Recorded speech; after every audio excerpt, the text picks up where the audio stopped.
Hello and welcome back to the League of Legends HodinaH Cup. Today is the day of the final. The League of Legends HodinaH Cup is part of the Gaming for Boosting School Engagement project, which is an Erasmus Plus project. And today we have a very promising final match ahead of us. The SAS will face Sokol Kushetice. Both already faced each other yesterday, and it went in favor of Sokol Kushetice, but I'm sure that today the SAS will be prepared to fight back and to simply try give the best. Um,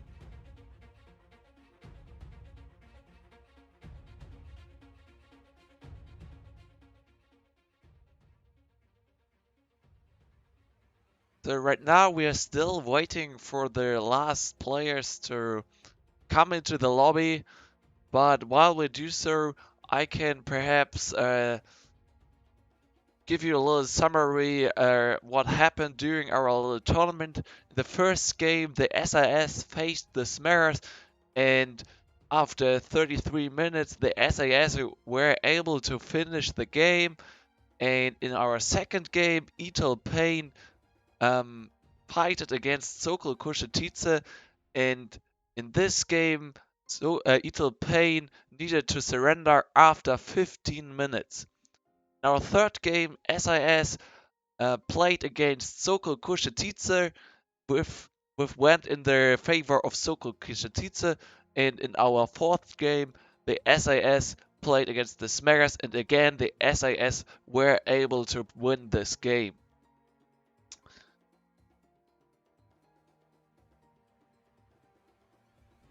So obviously today we will see a game which is played by the best teams of the tournament, and both already showed some very promising performance in the first couple of games. So I'm sure that it will be really nice. That it will be a very nice final.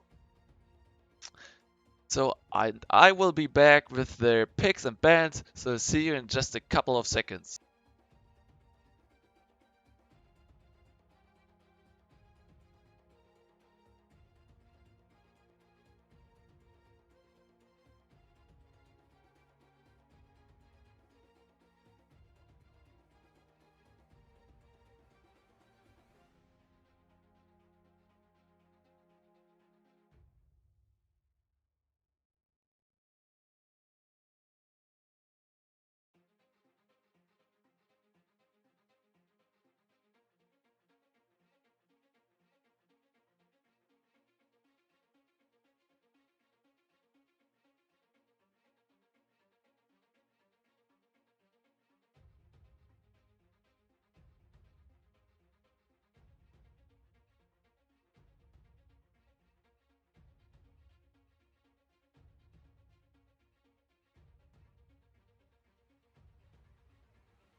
Today, some very good teams will face each other's.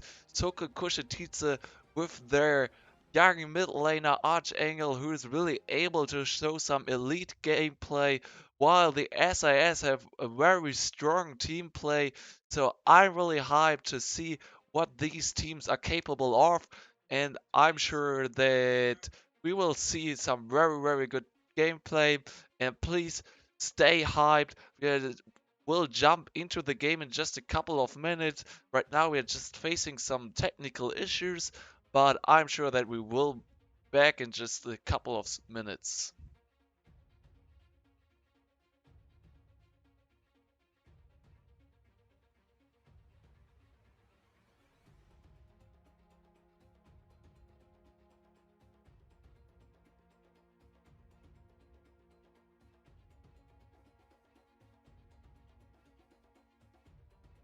So, this tournament is part of their Gaming for Boosting School Engagement project, which is a project that is co-founded by Erasmus Plus. And with this project, the owners wants to support students to be more engaged in school, and this can happen through tournaments like this, or even through school teams that play together and that train together in school. Moreover, the project aims to support students with dyslexia, so it's also in this direction somehow developed.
I'm super sorry, but right now we are facing some technical issues, but I'm sure that we will solve the problem in just a couple of minutes or even seconds. So, and then we will be ready to jump into the game. And Perhaps I can talk a little bit about the teams. So as I already said, Sokol Koshatice have a very good mid liner, while they have also a very aggressive jungler who is really able to speed up the game and to force some early kills, while the SRS has a very good bot lane and a very aggressive top laner who is sometimes even able to kill someone alone. And I think the key matchup will be in top lane and in the jungle, because the question is how well can the SAS play around mid lane to hold their mid laner of Sokol Kushatitsa back.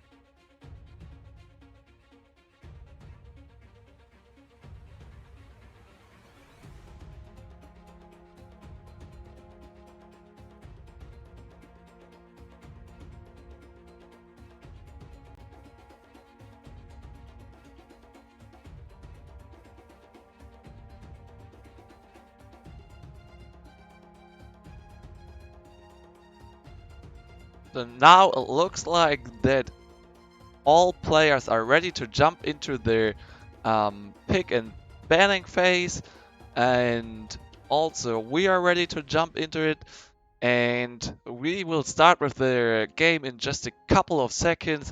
So I hope that you're really hyped for this final of the whole tournament. And um, okay, we need 1 more minute.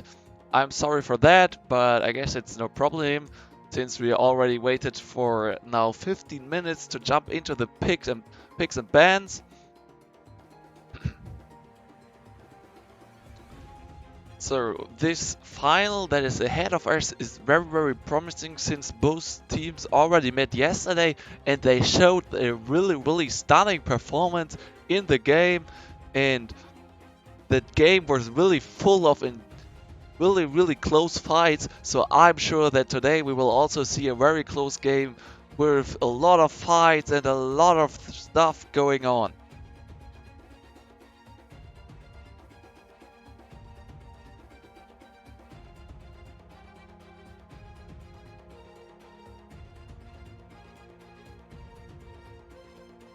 So, since I already talked with the mid laner of Sokol Koshatitsa yesterday, and he really looked confident. He said that his team is mostly about him and about him um, getting into the right position to force some kills, while the SIS is more about the team play. But I don't want to say that the Soko Kushatisa is not about team play, because they really play well together and they're really capable of some very good team play.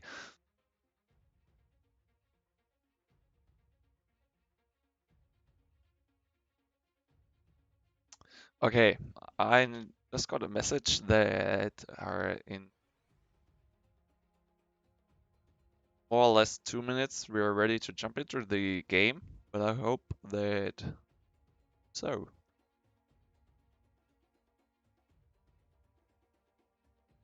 I'm not sure if the music is loud or not, but I hope that everything is alright and that we can jump into the game.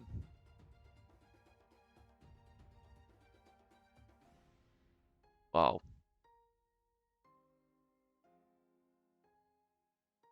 There, and also the jungler of SAS is quite aggressive, Hawkmoon.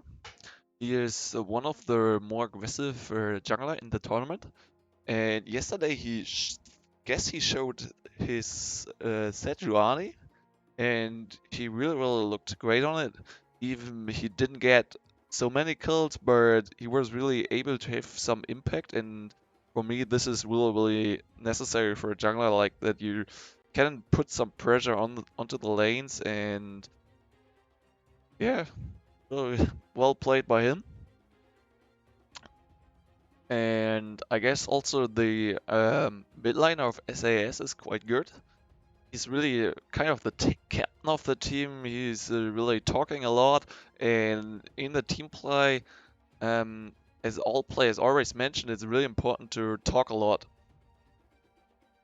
And now it looks like that we're actually ready to jump into the picks and bans. Or weird. Yeah.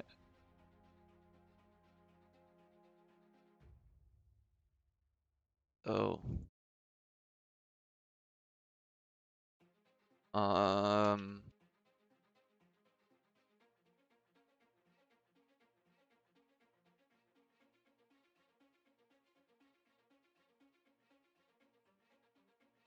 So in the first game, Sokol Kushititsa will play on blue side.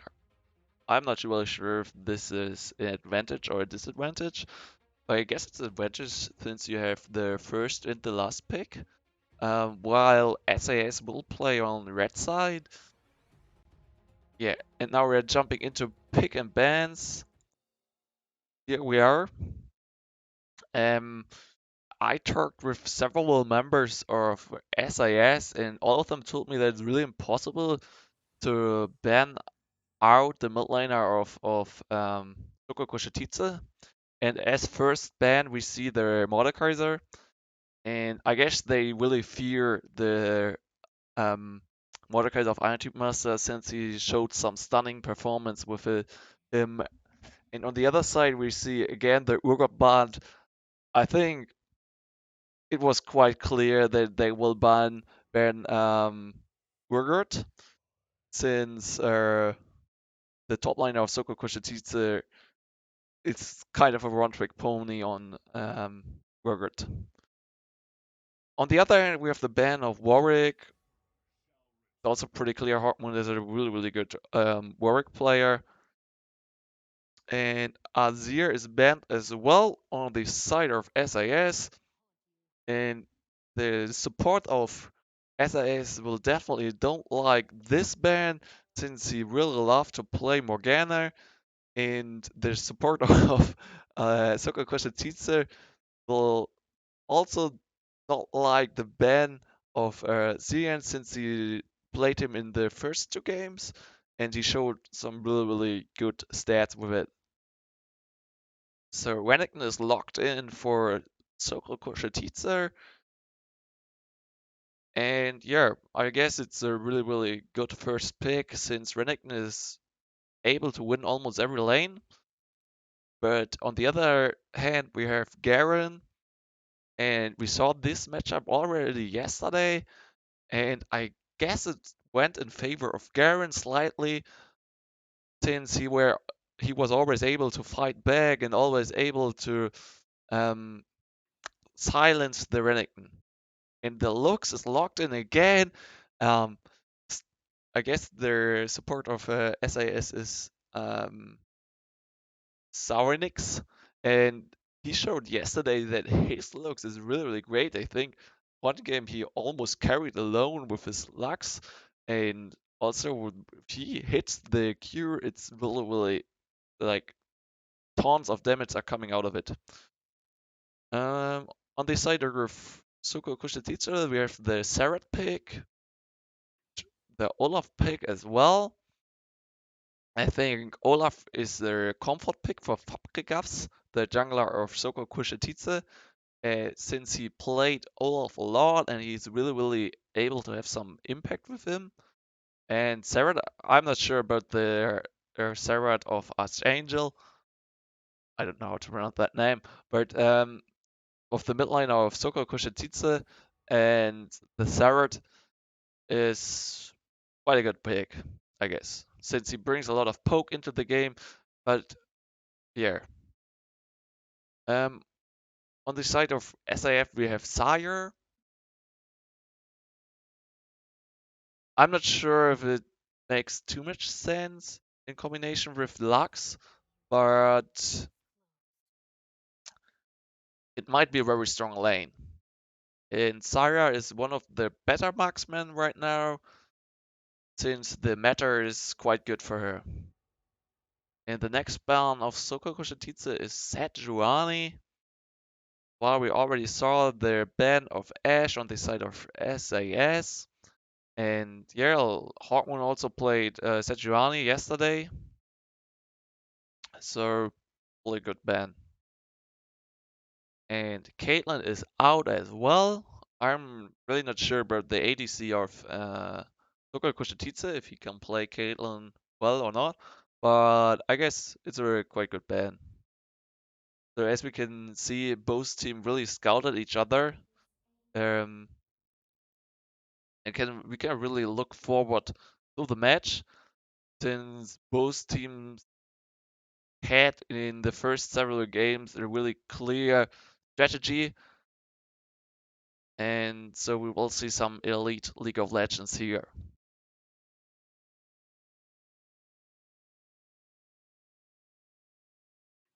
And the Nocturne is locked in. I really love that pick. I feel like that Nocturne is putting so much pressure, like global pressure, onto the ADC of Soko Kushititsa. So I guess it's one of the better jungle picks right now. Now let's see what he will pick. I'm really. Oh, the LeBlanc is locked in as well, so it is a Sarah support. Really surprising picks by Soko Kushititsa, but yesterday in the game against SAS, the mid lane of Soko Kushititsa already showed that he is really a very good LeBlanc and that he can really have a major impact in the game if he plays LeBlanc. And then we have the Seaver pick as well. And yeah, so it's a Seaver gives you some better composition for team fights, while we have the Lysandra pick on the other side. So let's talk a little bit more about the matchup in particular. In top lane, I'm really not sure about the matchup. I think it's 50-50. It's like a coin flip.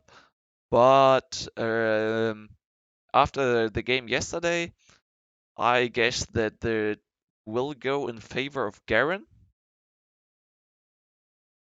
since he was able to win the lane yesterday.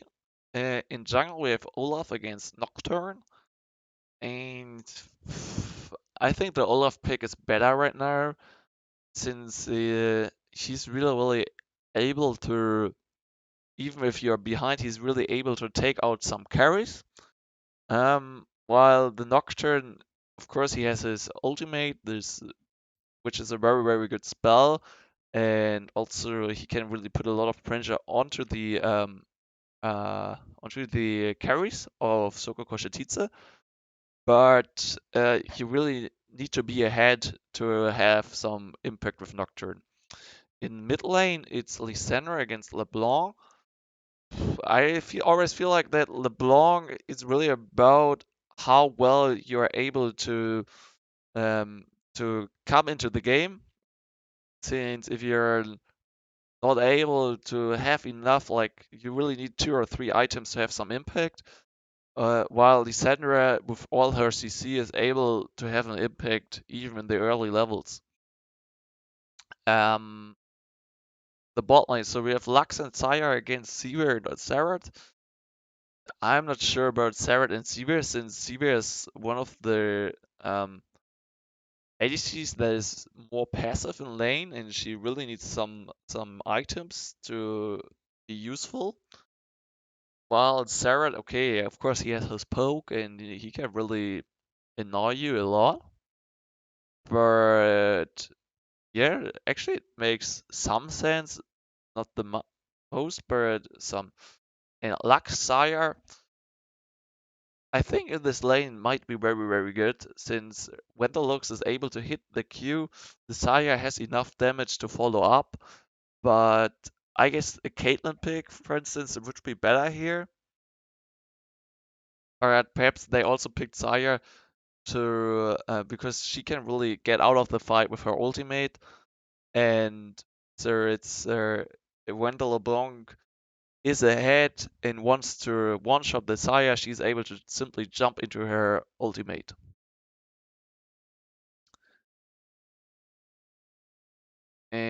yeah, I think that's it.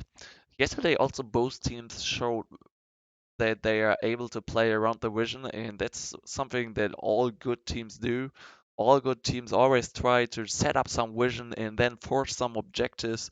And since obviously both teams are the better teams of this tournament, I'm really, really glad that we have these kinds of teams in our tournament. So I will simply look. So in 25 seconds, we are able to jump into the game,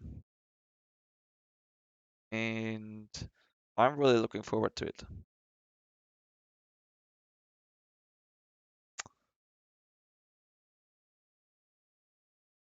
But I guess it's really about the mid lane. If the SAS is able to shut down this LeBlanc and is able to put some CC on her so that she can't do so much about it, the game. So I hope now that we can jump into the game. Yeah, it really like this.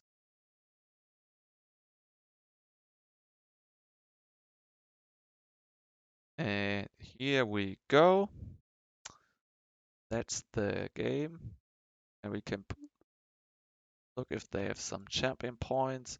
We can see Renekton has quite a lot of champion points on his Renekton, while on the side of the SAS, just the Lux have quite a lot of points.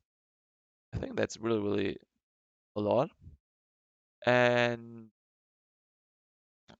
only the Lysandra is the only one who hasn't any points on her champion, but yeah. So let's jump into the game. I hope now that the sign of Sokol Kushititsa and also SAS are in the right position, but they should be since SAS is on red side and Sokol Kushititsa plays on blue side. And probably I already forgot to say that this final is a best of three. So you win the series with 3 wins, no, with 2 wins, I'm sorry. And this is game number one. Er,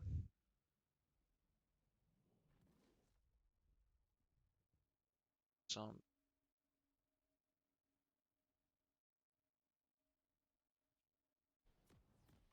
game.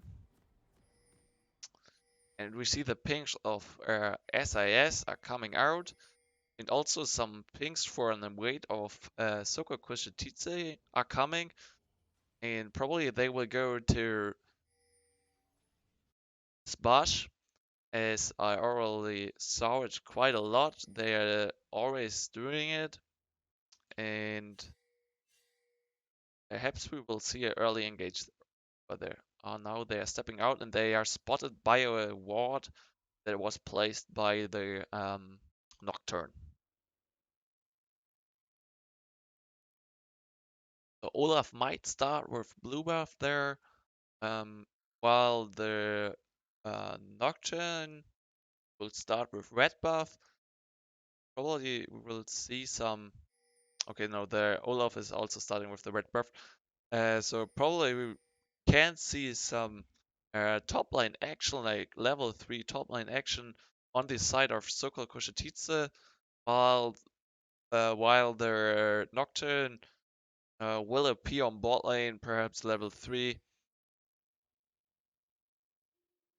And yeah, I can also right order first,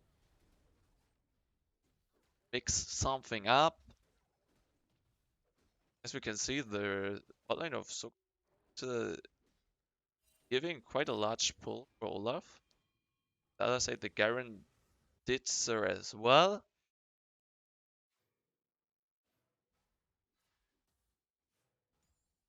And there's the thing that they all fear about LeBlanc simply because she can jump into injure you and then deal some damage, and you're not really able to trade back. Really, really difficult to play against LeBlanc. On the other hand, it's also very difficult to farm with LeBlanc, since it's so difficult to last hit the champions because you have not really a lot of AD, so it's not so easy. And again, as you can see, the LeBlanc tries to jump in and deal some damage or get the lane pretty early.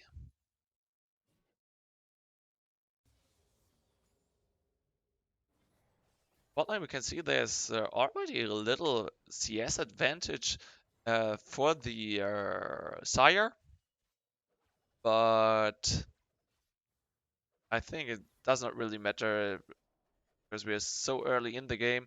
There's the first stun of the Sire, and they are able to trade mate. That might be first blood, and Xavier is down first blood for Lux, but now the Lux is looking for more. But she's able to connect the Q, and also the E is coming, and also Nocturne is near to pick up another kill, but they are not able to do so since they fear the turret.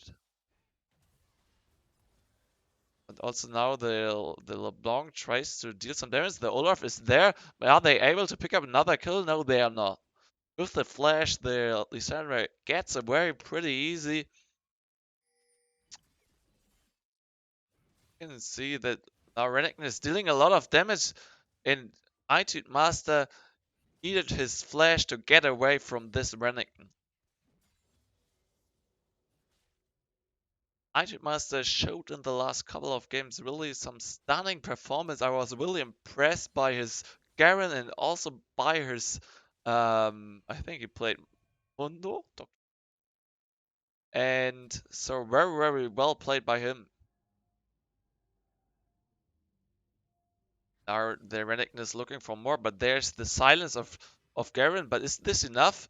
It looks like that Garen is winning the fight, but the top lane of Sokokushititsa gets away with 1W of Renekton. Now there will be some action in top lane since both junglers are over there. Now they fight each other. Olaf is looking for a pickup kill, but is he able to do so? No, he's not, and now he's in danger, and the Olaf is down, and now IT Master is looking for more, and they get another kill on the Renekton. So it's a very, very good start for SAS, who were able to pick up 3 kills with 5 minutes in the game.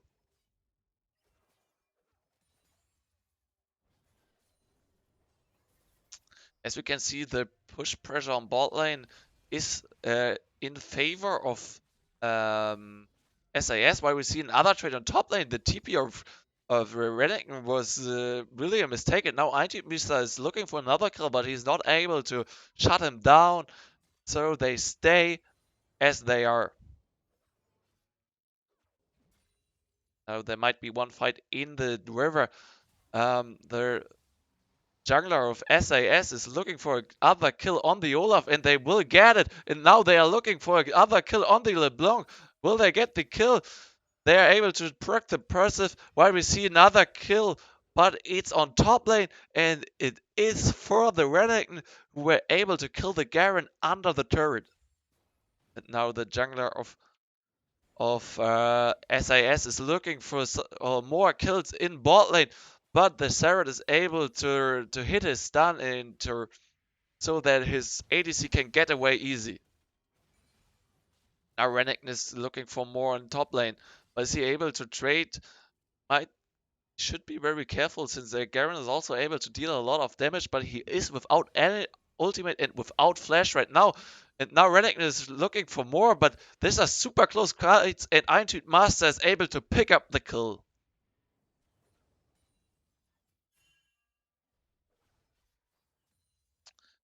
So very, very aggressive start of both teams in the early game.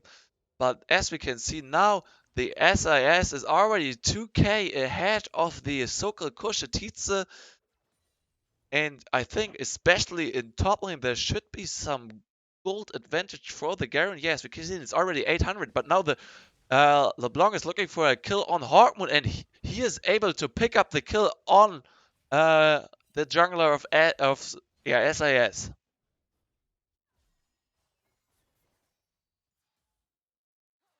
Oh, I forgot to bring this into the correct order. Yeah, really, really great start by the SAS in the early game. They really showed that they can play very aggressive in the early game.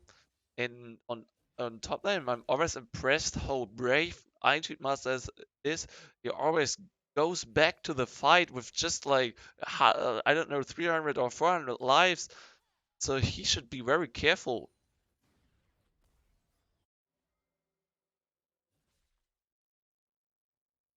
On top lane, we see, okay, there's the engage of the Renekton. He's able to pick up another kill on Eintude Master. Well played by Renekton. And also, we can see that Soko Kushititsu is picking up the dragon. And this gives them some more armor and some more magic resistance, which is really, really great to play with. As we can see now, the Blanc was a little bit in danger, but she was able to get out of it with not using too many spells.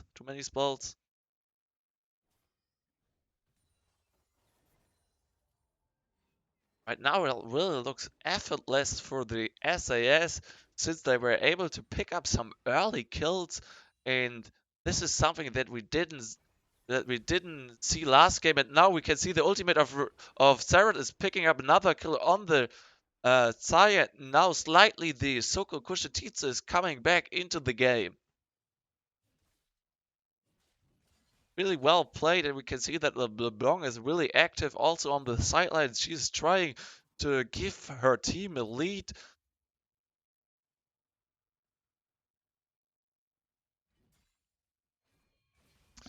There's the engage of Eintüt Master, but both are now so tanky that it might be very difficult to kill each other. But as we can see, also the Renekton jumps back to the fight and tries to get out. And I think that Eintüt Master walked out of this fight with more HP, so he clearly won this fight.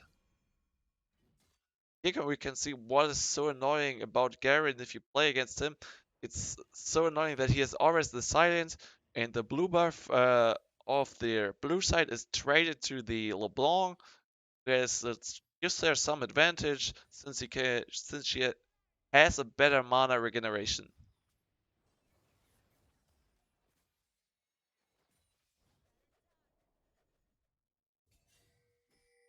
And Bolin the Krabby is killed by Olaf, but now he is in danger and he needed to use his flash to get away from Lysandra and Nocturne.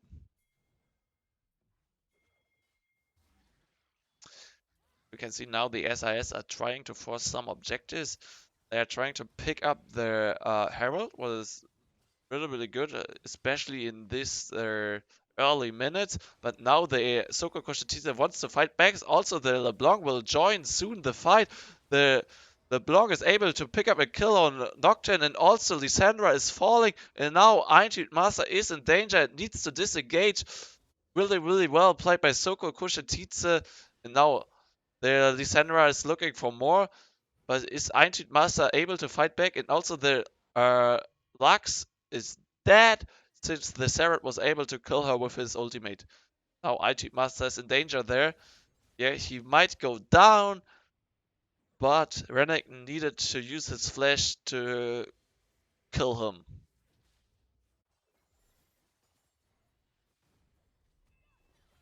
There's the engage of Saya. She's trying to do the best what she can, but the ultimate of Hawkmoon is used, and that is what I talked about uh, in pick and bans. That is so annoying to play against Nocturne since he has a global ultimate, and if you're low, he can simply jump on you and kill you.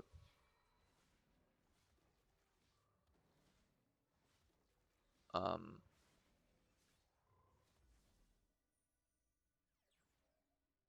so I wanted to check the timer.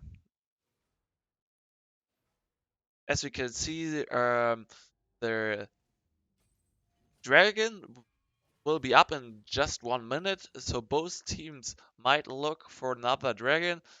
And with 12 minutes in the game, the Soko Kushititsa is already 600 gold ahead of SAS, so it's not really a great gold lead, but it's a really, really small gold lead.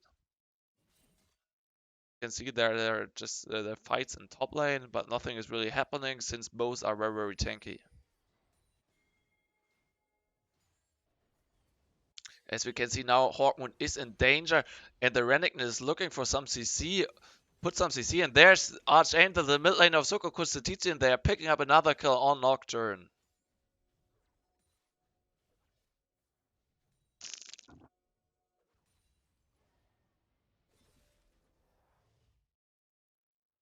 Also, we can see that the jungler of Soko Kustitichi is trying to steal the jungle of SAS, and he's doing quite a great job. Even he already died 3 times in this game.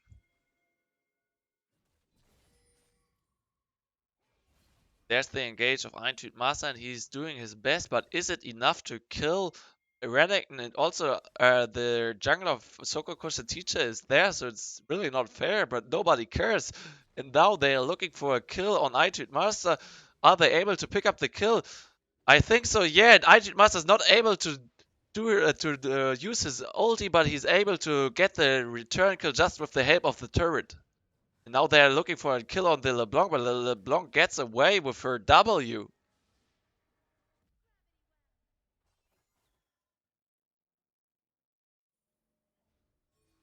So again, the mid lane of Sokol Kushititsa has quite a big gold lead, and now he has a gold lead of 1,400.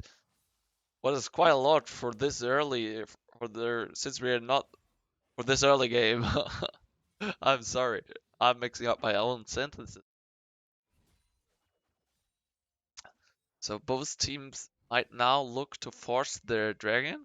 While IG Master's trying to stop the backport of Renekton, and with its flash, he's able to pick up another kill. And now we can see that the blue buff goes to the side of SAS, but for what price? For no price, since the LeBlanc is able to get out of the fights really, really easily.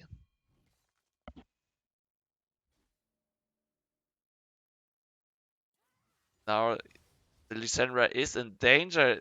The chain connects and they are able to root their Lysandra, but it's not enough damage to take her down immediately. The stun of the Seraph connects and now he's in danger, but is he able to fight back? It doesn't look like, and now the Seaver joins the fight and Nocturne is dead, and also their Lux is dead now. It's a very, very good reaction by the jungler of Soko Kushatitsu. There's LeBlanc. Are they able to pick up another fight? Now the Lysandra is in danger. There's the ultimate of Taya, and with the axe, Fabregas is able to pick up another fight. Beeblebox is doing his best, but is it enough to get another kill? No, it's not. And now he is in danger since Renekton is looking for more, and he gets another kill.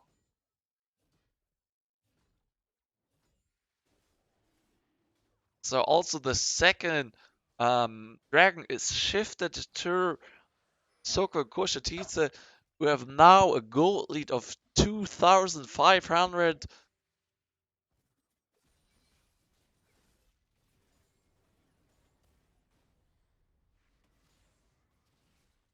Ultimate of Zerat is used, but it's not enough damage to kill the Lux. And Eintüt Master is there again. Is he able to do something? He will just push out the mid lane. And now the jungler of SAS is again in danger. But now they want to fight back with the help of Eintüt Master, but they don't have enough vision to go further.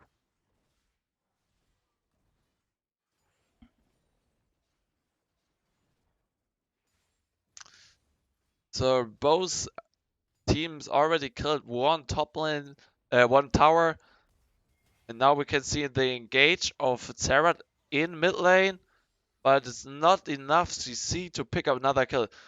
Actually, the binding of Lux connects to their Zerat, but they are not brave enough to follow up. I mean, they're perhaps also not able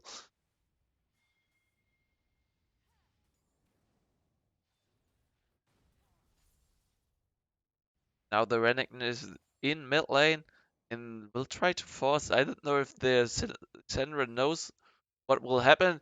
It doesn't look like this, and there's the engage of the LeBlanc, and it's another kill for Olaf.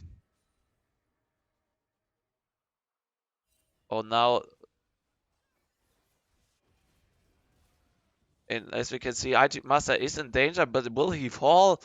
It looks like that he can get away. Yeah, and he gets away pretty easy. And now SIS is looking for more. They are able to pick up several kills. Renekton is down, and now they are looking for more. So again, it's very, very difficult to play against this LeBlanc, especially if she is so strong as she is right now. And I know that a lot of people on the side of SAS have now had it since they don't know how to fight against this LeBlanc.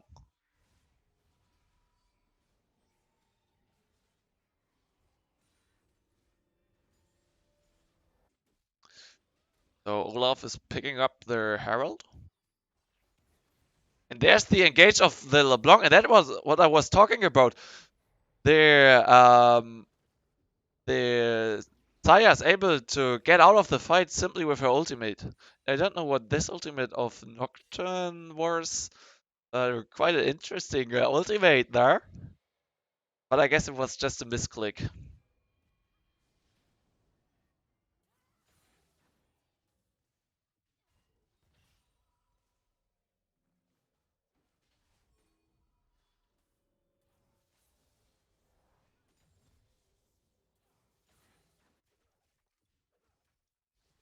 And now Nocturne is doing his best to defend the top lane turret, but he's not able to do so. And now he's chased by Sevier, but it's not enough damage to kill the Nocturne. But with the flash, he's able to pick up the kill.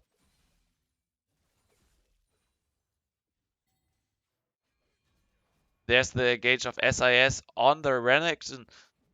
And now the Renekton is really in a danger, and it might be another kill for Saya. Yeah, and it is, but now the Rift Herald is spawned on top lane. With the help of the Rift Herald, they are able to pick up the turret, and also the Lux is down since she was too much in the front, and now she is down. There's the engage of LeBlanc, and she's able to deal a lot of damage, but with the help of the turret, they are able to shut down the LeBlanc, and this might be the fight that SIS was looking for, but they don't get any more kills.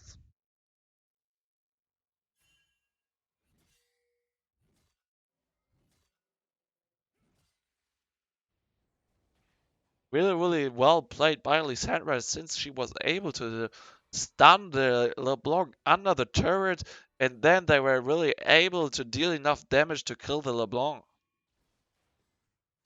So I really think that this game isn't over since the SAS have already showed multiple times that they are really a great team.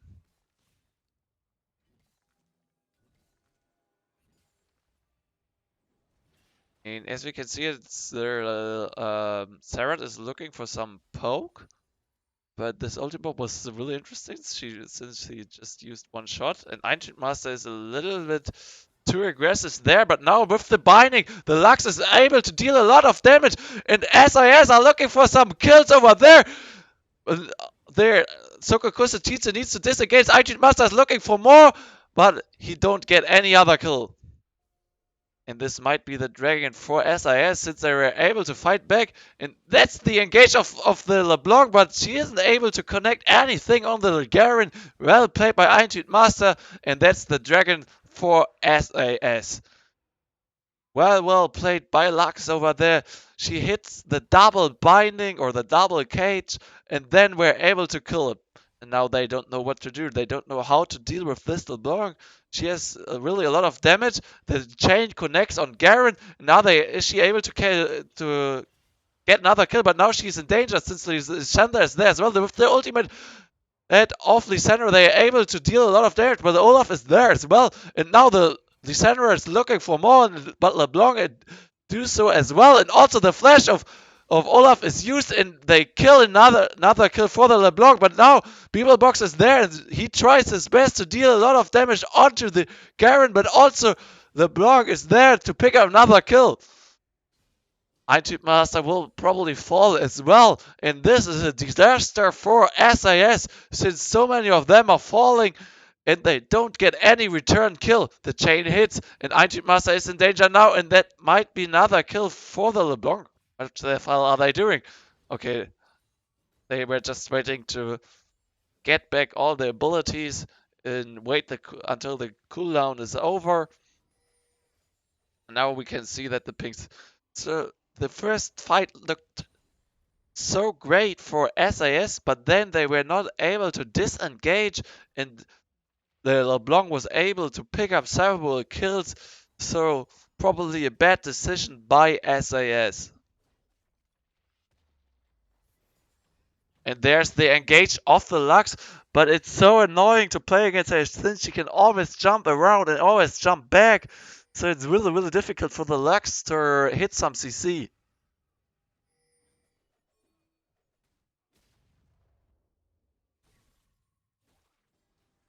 And there's the engage of Lux in the jungle, in their own jungle. Their Nocturne is in danger, but they are able to come back. And there's the ultimate of Lux, but it's not enough damage to kill the Sarret. And now Soko Kusatitsa is trying to kill the Baron, but I don't know if, yeah, it looks like that the SAS know what is happening. But now the LeBlanc is looking for a good engage, but no. But still the SAS were able to stop the Nashers, so really, really good rotation by them. And now they don't know if they should engage or not. Both teams are just touching each other, but not really jumping into the fight.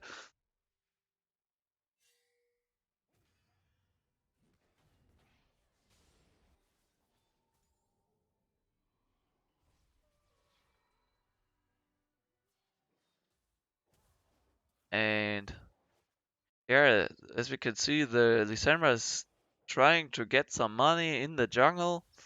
And the gold league is already 6,000, so quite a large gold lead for Soko Kushititsa. But I guess that the SAS might have a strategy how to come back in this game.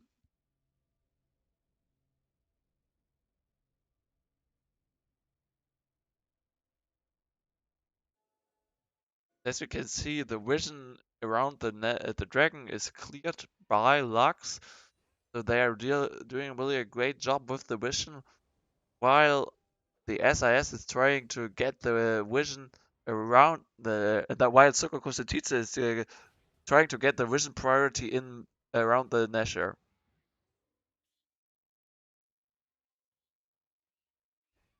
There's the engage of the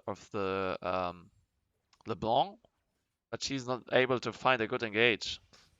And that's the Master is tanky, but is he tanky enough? And it looks like that he gets away out of the kill reason. That's the engage of the center. Also, the Nocturne is joining the fight, and Seaver is down. Also, the LeBlanc is in danger. Now, the top lane of Soko Kusatitsa is in danger, and Renekton is down as well. And Gara looks for more, and they are almost able to kill the LeBlanc. Well played by the SAS, who showed that they're really a great team with a lot of great team play. Now they're sieging the first mid lane tower, and are they able to take it down? Yeah, it really looks like this. The question is, they Lux hits another binding on the Sarret.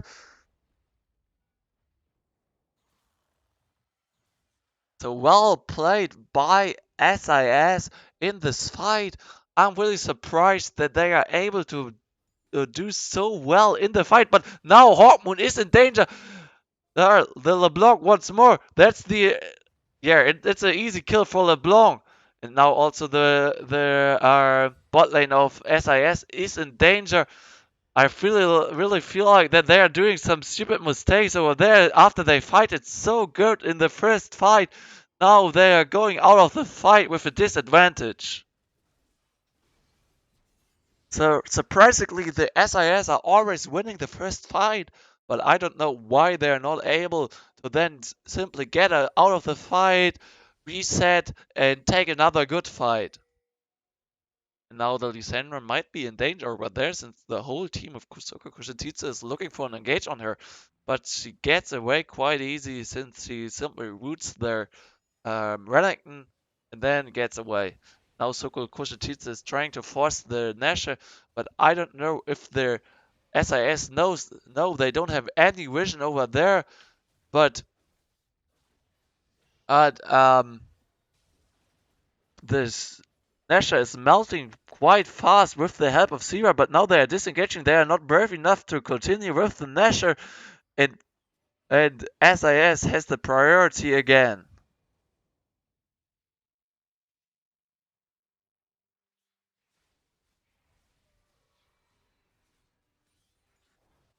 So with 28 minutes in the game, the gold lead is now just 4,000 after it was already 7,000. So SIS is really doing a great job, and it looked like a really small comeback for them. And if we look at their vision control, we see that the vision around Nasher is slightly in favor of SIS since they have a controller in the Nasher pit. But now the so-called Kushititsu is there to clear all the vision around the Nasher.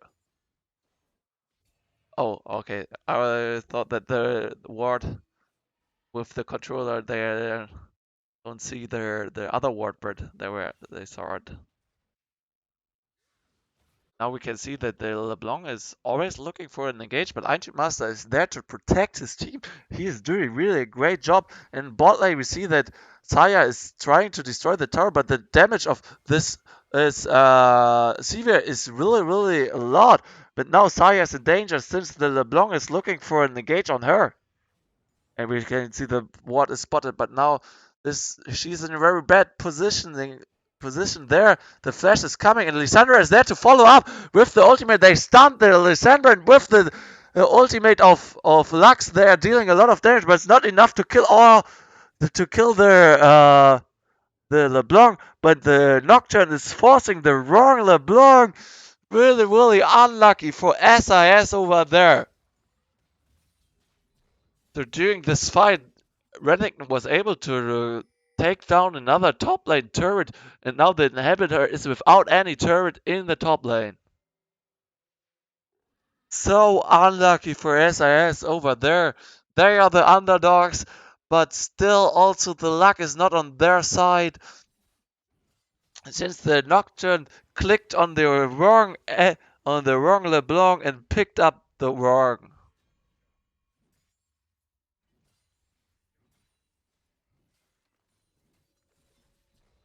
But still, it looks like that the SIS are surprisingly able to win these fights.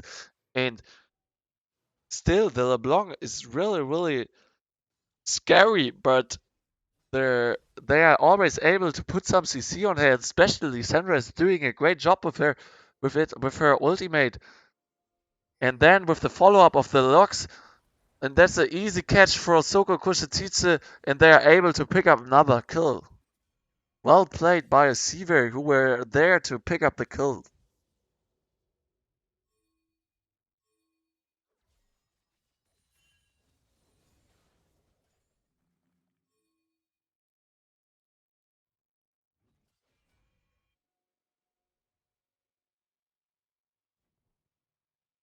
Now, as we can see, it's a trap.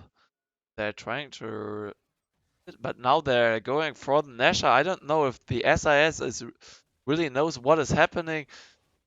No, they don't have any vision over there, and they will be too late since the Nasher is really melting. And Eintüt Master is now there. They put a ward there. Now they spotted it, and all of them should go there, but they are not really able to pick up. And the Sevier is finishing the Nasher. Well played by Soko Kushititsu.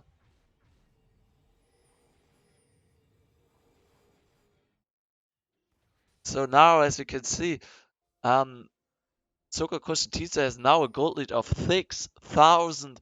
So it's a tremendous gold lead for Soko Kushititsu.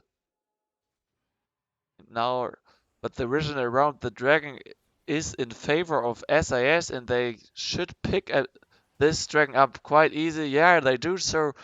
So well played by SIS.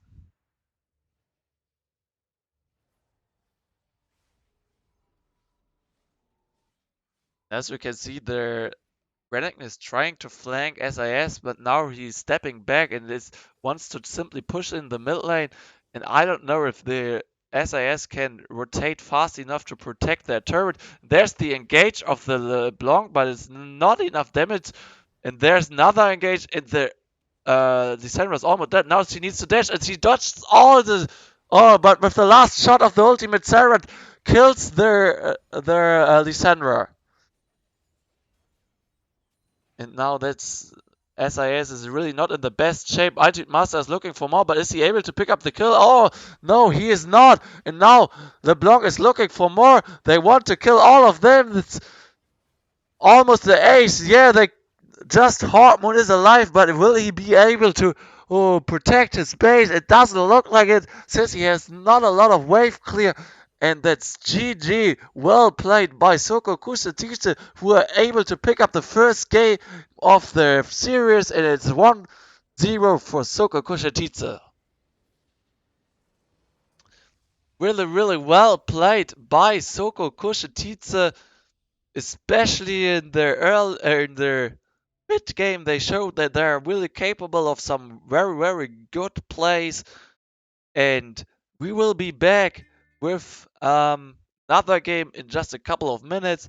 I think their teams need to talk a bit about their first game, and so you can refill your bottles, make some new popcorn, and while you look at the damage that their teams dealt during this first game.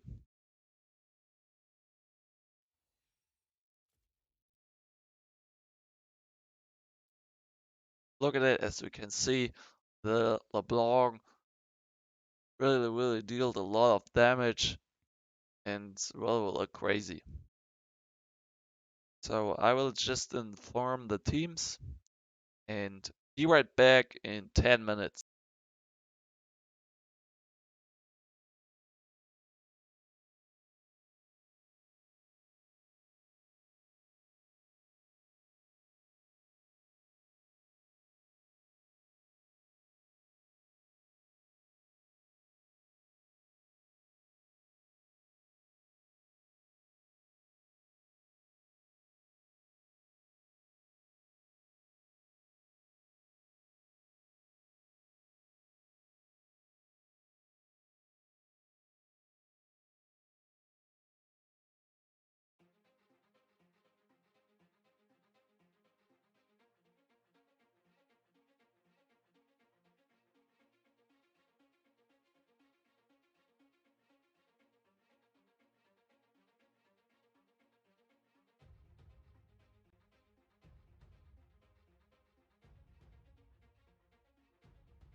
So we already watched a very, very good first game. It was really promising for the following games. Um, SAS showed us a very aggressive early game in which they were able to pick up several kills, but Sokol Kushitice was able to come back and to show that they have really a great team play. And as the mid laner yesterday already told us that he really wants to lead his team and to have a lot of impact, and he showed us that he is really, really able to do so. So I'm hyped for the next war, for the next game, since um, since SAS now need to show their best. Since it's if they lose, it's the last game of the series, and Soka Koshititsa haven't even lost a game in the whole tournament yet. So I'm sure that they will show now their best performance.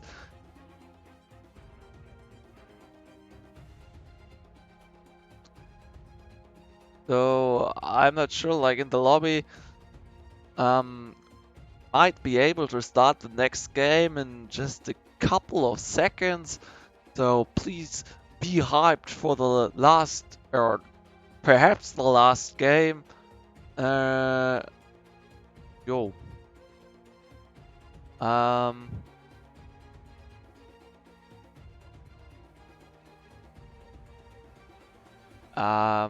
yeah, we're still in the lobby and we might be ready to start.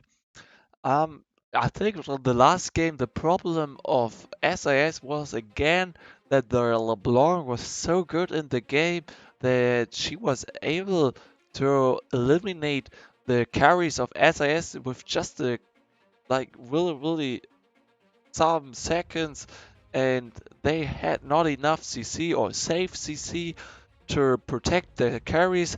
Just Lysandra was sometimes able to use her ultimate. Um, and afterwards the SIS were able to win the fights, but if they were not able to use the Lysandra ultimates to protect their team, the LeBlanc was able to have a lot of impact. So now it looks like that we're ready for the pick-up bands of game number 2. It might be the last game, so please be hyped for this game. I hope that you all have something to drink and some popcorn or whatever you want to eat during the game, because the last game was already very promising. Um, yeah. And now the teams are just bringing themselves into the white order. And we can talk about perhaps a little bit more about last game. I think the problem of SAS was really last game that their Tsukukoshi was always able to pick up some easy kills, so they always got caught in unfortunate positions, and hopefully this will not happen again, so that they are better able to fight back. So let's jump into pick and bans of game number 2 of our finals. Soko Kushititsa leads this series with 1-0. And as we can see, the first ban is LeBlanc after SAS literally got destroyed in the first game by LeBlanc. So the next ban is Morgana, the support of SAS plays a lot of Morgana, so he's a really good Morgana. And again, also the Warwick ban, it looks like that Sokokushidita is banning exactly the same champions as they did in the first game. And on the side of SAS, um, we have again the Azir ban and the Urgot ban. And Sokokushidita also banned Mordekaiser. because Eintübmaster is known for his incredibly good Mordekaiser. Okay, and there we can be there's the Ken pick. Really interesting pick. I'm really curious where they will play this Ken because with Ken you can play mid lane and top lane as well, or perhaps even the ADC Cannon. This now there it's time for the cheesy tactics to really surprise your opponent and to really use all that you can use. And we can see again the Renekton pick. It's a really good pick. And the Gragas pick! Yesterday I talked with the jungler of Sokokoshititsu, and he told me that he always wants to play Gragas since he thinks that he can play a very good Gragas, but his team never wants him to play Gragas. But now we can see they allow him to play Gragas, so I'm really hyped for the game that is coming up. Oh, the Soraka pick!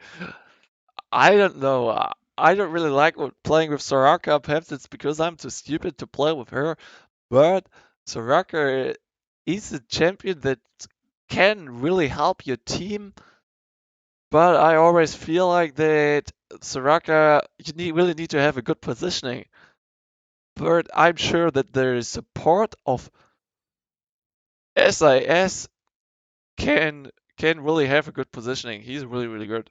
And we can see again the Caitlyn, one of the better champions of People Brooks.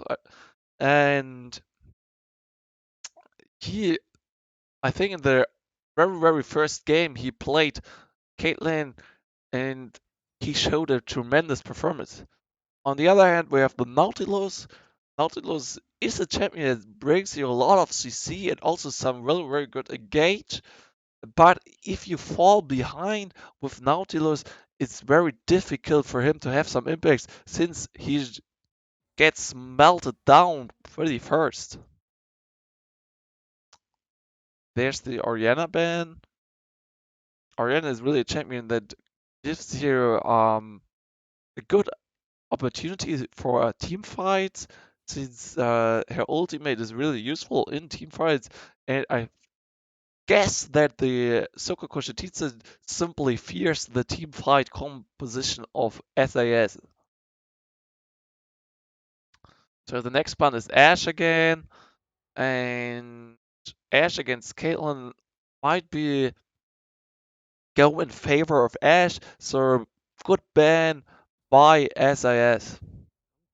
Rumble is out as well, and I don't really know why they banned Rumble. Perhaps their mid laner of Sugakushitsu can play Rumble, but Sugakushitsu already picked a jungler and a top laner, so it can be just about the mid lane Rumble. And there's the pick of Tristana, and this might be a very good pick in combination with Nautilus. She can really do a lot since Nautilus is a champion that wants to play aggressive, and Tristana can provide enough follow-up damage to get these simple kills. And there's the pick of Trundle. I really love this Trundle pick since they have the Nautilus, they have the Gragas, they have the Renekton, so very tanky team on the side of Toko Koshititsu, and Trundle is a champion that can really melt tanks, and the Galio is there as well. So it really looks like that what they want to protect this Caitlyn, and if they are able to protect her, she might be able to win this game alone. And the last pick of Stokokuchititsa now coming up, and yeah, it's the Cassiopeia. Can't spell Cassiopeia without saying OP, and that's the creator for Sokokuchititsa in this case. And as I already said, the midliner of Sokokuchititsa looked very confident in the first several games. So also with Cassiopeia, he might be very confident to have a lot of impact. Okay, let's talk a little bit more about the matchups. Um, Without any doubt, in top lane, the matchup between I'm not sure if between Ken and Renekton should go during the laning phase in favor of Kennen since he has the range and he can really try to deal some early damage onto the Renekton, while the Renekton might be slightly more effective in the team fights. In jungle, it's a matchup between Gragas and Trundle. I'm not sure about that, but I feel like that Gragas has the faster clear speed, while Trundle brings you more um, CC with his pillar and also more simply more possibilities to melt down the tanks. Meanwhile, we have Galio against Cassiopeia. Galio is really a champion that brings you a lot of CC, especially for a mid lane champion. Perhaps he has not the he cannot deal the most damage in the game, but he's still able to have some impact with his CC.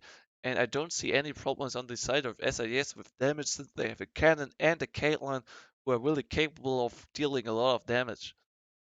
Um, the Cassiopeia pick is, I would say, a really good pick since with Cassiopeia, if you're ahead, you can have like a lot of impact, and especially um, in the fights, she has a damage per second rate that is incredible. Um, on bot lane, so it's Soraka against Caitlyn. I feel like that Soraka brings you like let you play a little bit more safe, while but they don't have really an engage, so I guess they want to play quite passive during the laning phase and then simply win the team fights. While the bot lane of Soko Koshititsu will probably try to play as aggressive as they can. Especially with Nautilus, you have a lot of CC, a lot of engage, and with her ultimate and so on. And Tristana, of course, she is our late game champion, but undoubtedly, especially in the early game, she can deal a lot of damage with her bomb.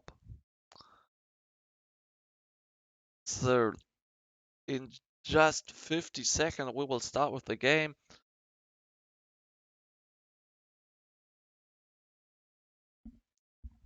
Again, in the first game, I really felt that SIS showed some good plays, but then there were always some stupid mistakes. Sometimes they were alone around the jungle, and their LeBlanc was simply able to kill someone, and hopefully this will not happen again.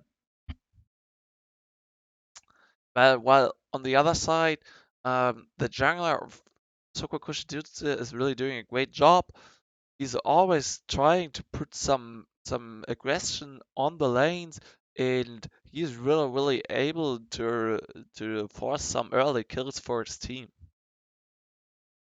So I hope that you're hyped for the perhaps the last game of our tournament, because I'm already hyped and I hope that this game will be as good as the first game of this series.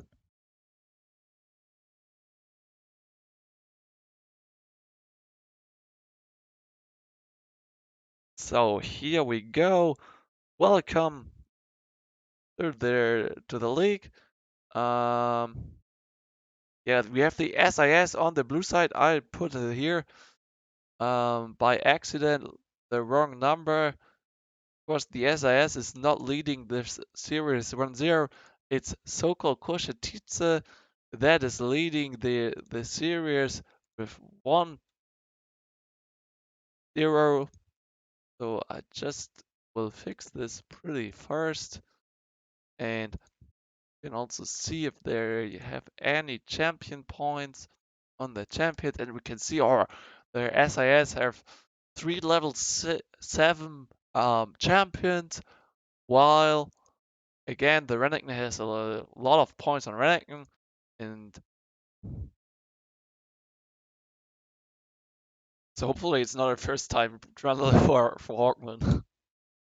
That would be very funny if he plays it first time in such a competitive game. but I don't think so. I think that he already played Trundle quite often. Or I don't know, not really quite often, but simply sometimes.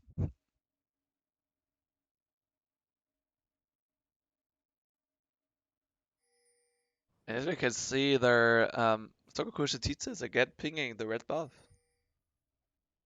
I really like the fact that the Gurgis has this rocker skin, this you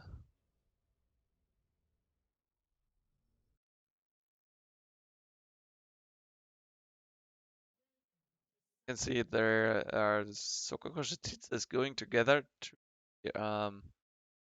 Vibrush, but it's watered, so they will spotted by a ward. Yeah, and it's really smart of Gareth that he has the sweeper to just clear the vision. Will they go back? I don't know if this is the best idea. But the Trundle is late to the game, so they are perhaps looking for some early game action. And there they are with the Nautilus, but I don't know if they know that all of them are in the bush. There's the engage of the Gallier, and it's not first blood. But now their Sokokushi is looking for more. Nautilus is falling, and perhaps the Tristana will fall as well. So first blood for SIS, and now they're trying to get more.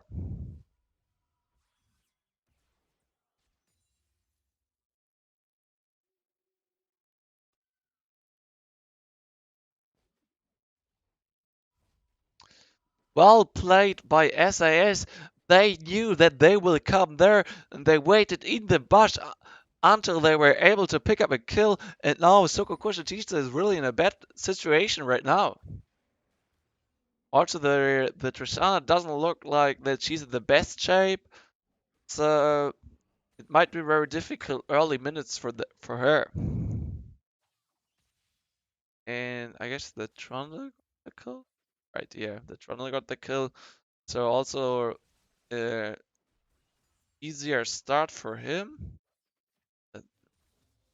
This into the right order, like this. As we can see, the there's the flash of Caitlyn, but she's not able to pick up the kill. But now, as you can see, it's really difficult for Soko Kushititsa to play this bot lane.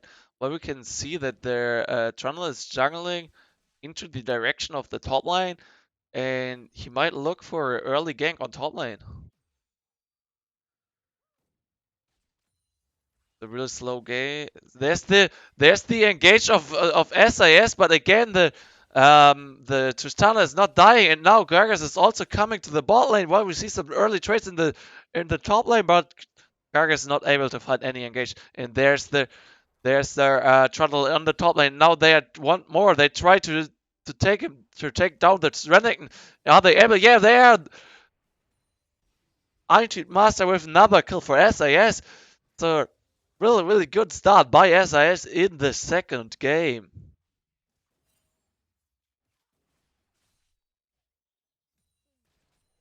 And there's the engage of the Nautilus, but the Tristana can't follow since she's very low HP. You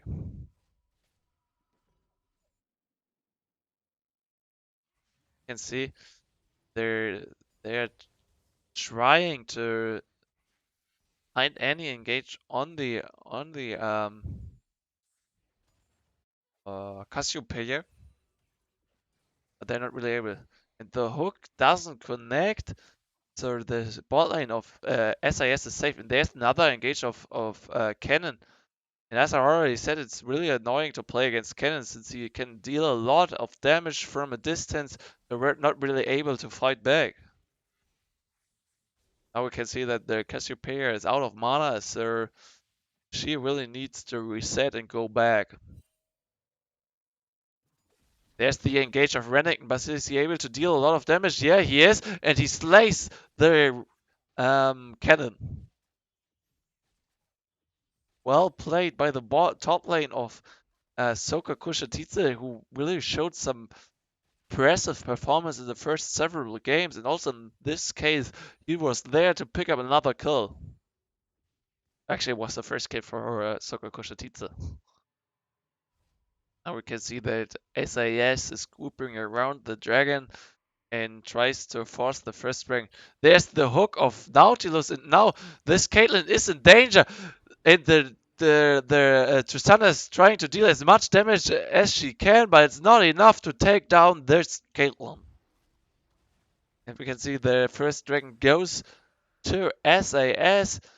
We have now a gold lead of, I don't know, 600. But their Trundle is really in danger over there since all members of Sokakushi Tita are around him, and also the Soraka is in danger. But will she fall? It doesn't really look like this. But now perhaps the Gragas wants to dive her under the turret, and I guess they will do so. It's a very, very poor Soraka. But perhaps she can pick up another kill on Caitlyn. No, on the Sun. No, she can't. Well played by Suko Koshititsu, who grouped around the bot lane tower and then picked up another kill. On top lane, the cannon playing against. And there's slightly a CS lead in mid lane. It's like a 6 CS lead for Cassiopeia.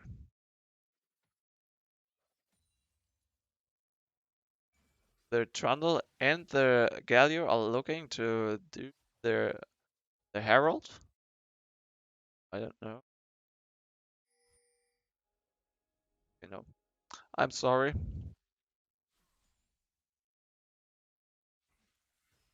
You can see in top lane it's a very difficult matchup, but now with the CC of the Galio and the pillar of the Trundle, they might be able to pick up a kill on the Cassiopeia, but it's incredible how this mid laner always gets away without dying.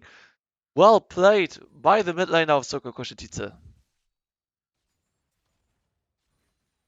He seems to be unkillable, and now the jungler of Soko Koshititsu is deep in the jungle of SAS.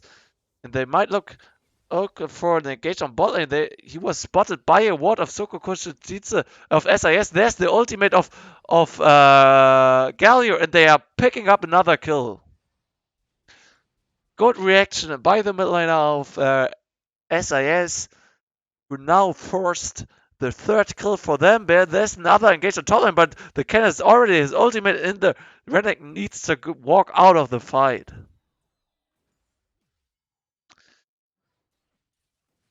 So now we have a 400 gold lead for the SAS. Actually, what is the sound? Really, really creepy. But what I really wanted to talk about that in this game, the jungler of SAS really looks that he's really active and has some for some objectives. I'm sorry. And while the jungler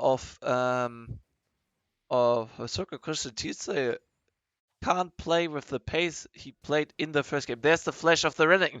He's looking for an engage on the cannon, but the cannon is able to fight back and deal some damage to the Renekton.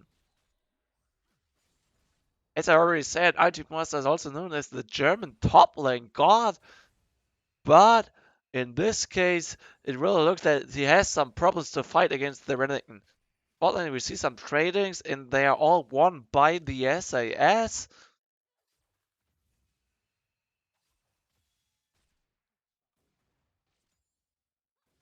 Because he also in the SAS in the bot lane they have slightly a little CS lead, but there's another engage of the Gragas. The body slams connects, and also the hook of Nautilus connects, and they're able to kill the Zeraker. They They are looking for a dive on the Caitlyn, but is it enough? The mid lane of Sokokosha is in danger right now. Also, the Tristana is in danger, but the jungler and the top lane of SAS are trying to force their Herald. So very good reaction of Soko Kushititsu to go immediately bot lane after they spotted the jungler in the top side and pick up 2 kills.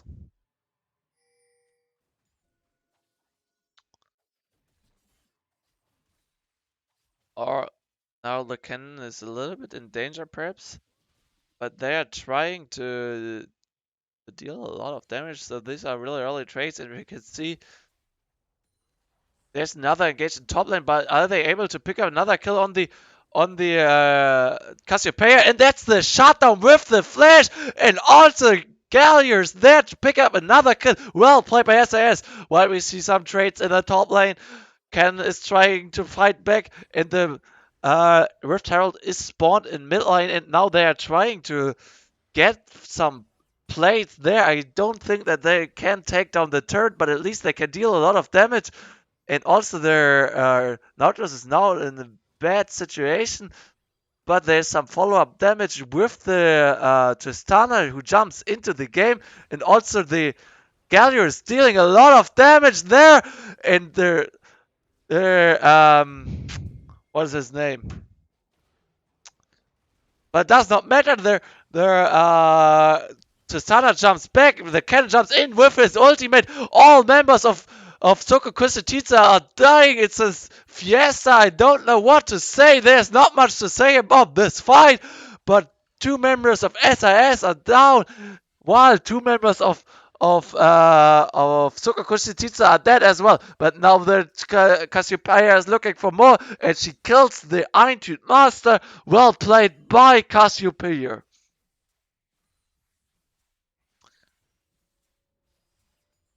Really clown fiesta over there, but I guess it was well played by the mid lane of SAS, who immediately dropped back after the Tristana jumped into the fight, and now as Soko Kusatitsa is looking for the dragon.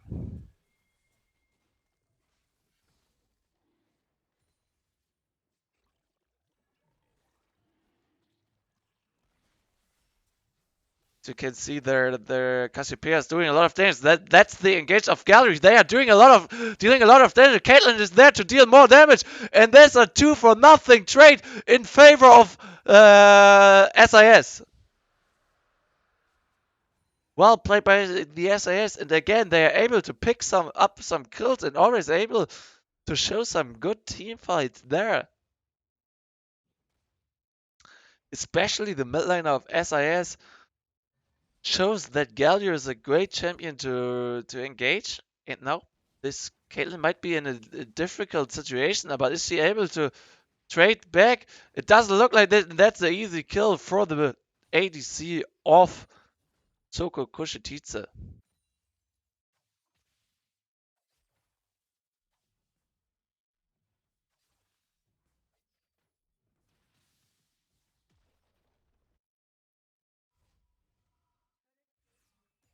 So as I already said, the Soko Kushititsa team is really good, especially in playing around mid lane. And again, we can see that there's slightly a CS in mid lane, while we see the engage of the Renekton in top lane, but Cannon is able to deal some damage to this Renekton. As we can see, the pings of Soko Koshititsa are coming out. They really want to kill this cannon.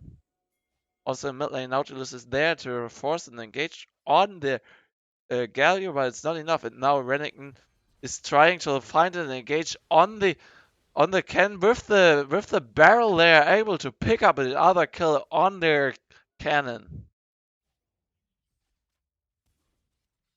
You can see the flash is used. Well, really funny. So This game really, really looks even. There's no gold lead at all. And both teams really look that they're always able to turn the fights around. So it is a really, really promising start. There's the flash of the Nautilus. Now he's looking for an engage on the Caitlyn. And with the jump, this Tristana is trying to deal a lot of damage, but she's not really able to do so. Now they are in danger.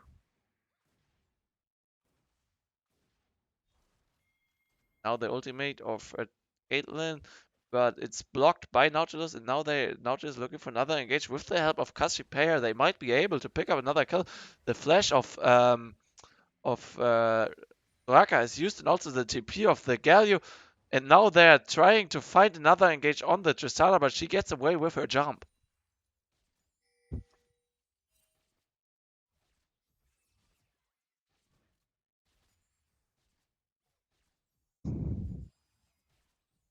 And we can see now the Sokokoshititsa is sieging the mid lane tower while Cannon gives his best to push the top lane tower, and also in bot lane SIS is trying to push the tower.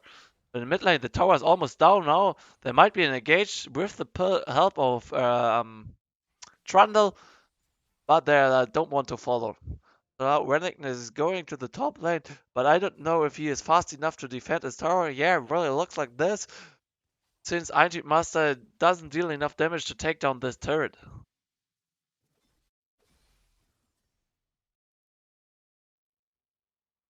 There's the engage of the Trundle, but this Cassiopeia deals already some damage, so probably it's better that he steps back and goes back. Now Einjeet Master might be in danger over there, and while Cassiopeia is still on the river. Really interesting fights in the top lane. I don't know in whose favor this fight will go, but it really looks like that the cannon is trying to poke as much as he can this Renekton. And there's the engage of the Tristana with the flash and the help of the ultimate of Nautilus. Another hook onto the Caitlyn, but is she able to pick up another fill? There's the ultimate of the Galio, and now they are trying to pick up another kill on the Nautilus, but there's another TP off the Renekton, and now they are looking for more. With the help of Cassiopeia, they might be able to do so, and the Cassiopeia is now spotted by a controller of SIS. So while all this action happened, Cannon tries to push the top lane turret. He didn't use his TP, and Cassiopeia is waiting for the Galio. She is there with the stun and the help of Renekton. Is he able to pick up a kill? No, I don't know if he gets away. With the help of the flash, perhaps he gets away, but it's really a lot of damage. Now Grundle is in danger there, since three members of Kokokushachitsa are looking for him. That's the engage of the Cassiopeia, but she's now in danger herself, but she gets away while SS picks up another kill on the Renekton.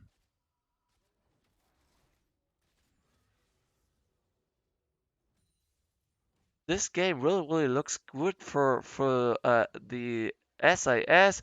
Now this Tristana blocks the shot of the ultimate of Caitlyn, but it's not enough damage to do anything.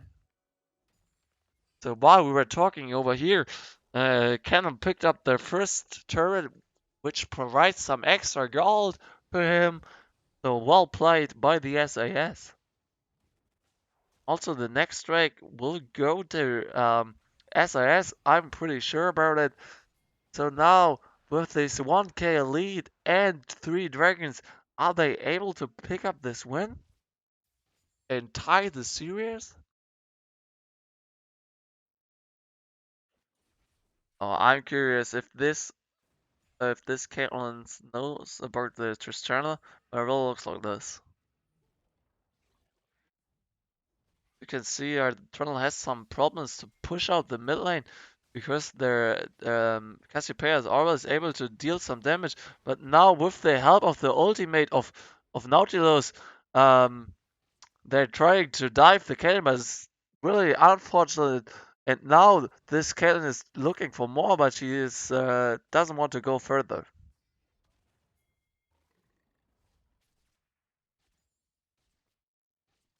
You can see now their Cassiopeia is in the river.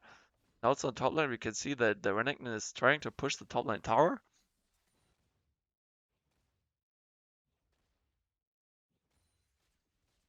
Now the Cassiopeia is looking for another engage. But it's probably not the best idea since the cannon is near and he steps back. Now we have a almost 1.5 gold lead, but yeah, it's really better. The ultimate of Cassiopeia is used. Maybe a bad ping or whatever, or a misclick, but she's not able to stun anyone. Or the Nautilus is there as well, and there might look for an engage. But also the Caitlyn is now in a position that she can deal tremendous damage to all the members of Sokol Koshititsa.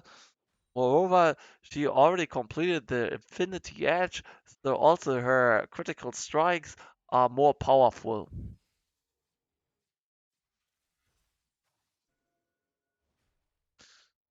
So obviously this game will be about how well the SIS will be able to protect the Caitlyn, because I guess if they are able to take down the Cassiopeia before the Cassiopeia is able to reach the Caitlyn, Caitlyn is able to deal a lot of damage.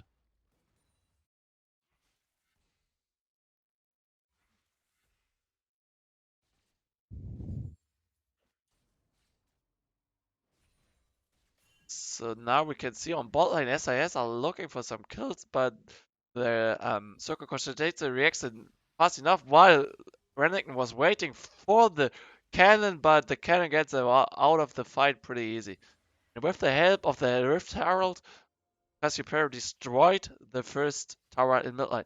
And now this cannon is really in danger. They're looking for the engage, but they are not able to force him since he uses his flash. Well played by Eintüt Master, who gets away with his flash. And now there's the engage of the Trundle. They are looking for more. They are trying to kill this Cassiopeia, but they are not able to do so. But now this Renekton is in danger. And will he fall? I'm not sure. There's also their the Soraka, and with the help of Soraka, they are able to all to kill him. It's 4 versus 1, kind of unfair. While we see a 2 versus 1 in bot lane, and with the jump, they are trying to kill their Caitlyn. They are able to do so. So it's a 1-for-1 trade overall.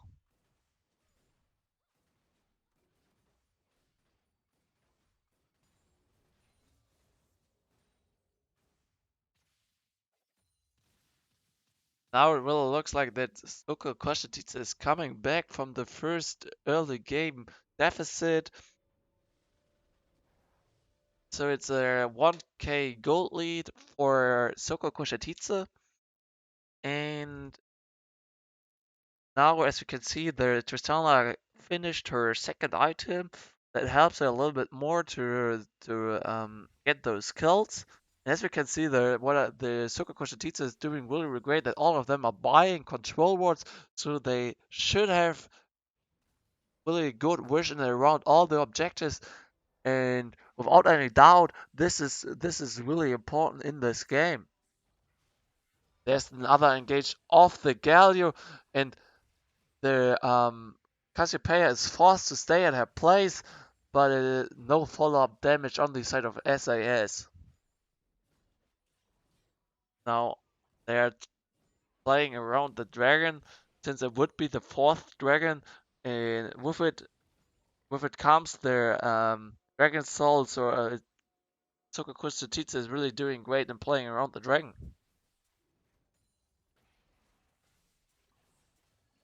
So as you can see, they are melting the dragon down. No chance for SAS to steal anything. Now the engage of them. Cassiopeia is down with the help of Galio. Several members of Soko Koshititsa are falling. It's a 3-for-0. And also the Nautilus is dead. So it might be an ace. Just the Tristana is alive, and all other members of Soko Kushititsa are dead, and now their SIS is looking for the midline turret. Now I don't know what happened now. Oh, nothing serious. Yeah, can continue with the game. And really well played by SIS. Great team fighting there. And they might look for Nashor or the midlane turret. I'm not sure. It looks like that they are not on the same page right now.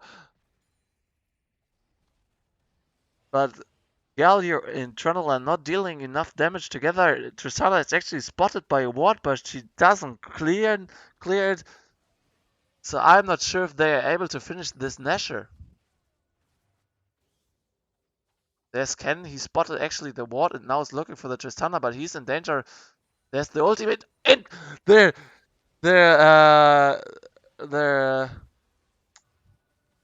They slain the Nashor. I forgot. The Tristana was killed by Caitlyn. And also their Garas got away with his life after he flashed into the Nashor pit. Now with a 4K gold lead, SAS should be able to take the control in this game and to finish is pretty fast. Now we can see they tried to reset. Caitlyn got a lot of gold in these fights since she killed the Tristana. Even their midliner Suka Kushititsa tried to protect the Tristana with his flash, but it was not precise enough, and the ultimate of Tristana hit it. There's the barrel of Gragas, but it's not good enough. They're not able to pull back their Soraka, and they are just losing their ultimates. You can see their Ken is looking for another engagement. Also, their the Galio is looking for another engage, but with the help of the Nesha, they now should be able to push this midlane tower.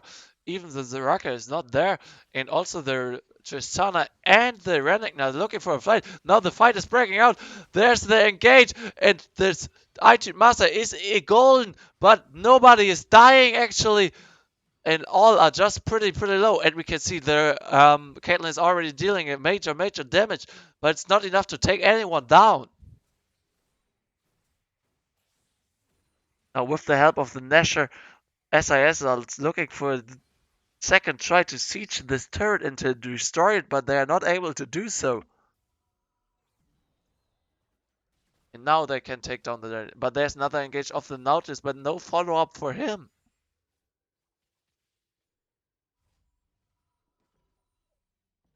You can see the backports are coming. And Soko Kushititsu now doesn't look like that they are in the best shape.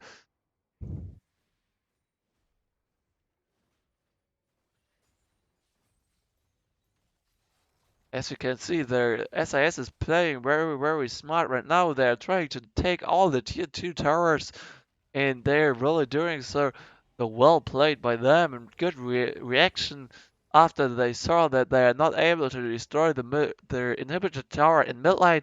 They went immediately to the top lane and destroyed the turret over there. So the dragon is coming up in, I guess, just is.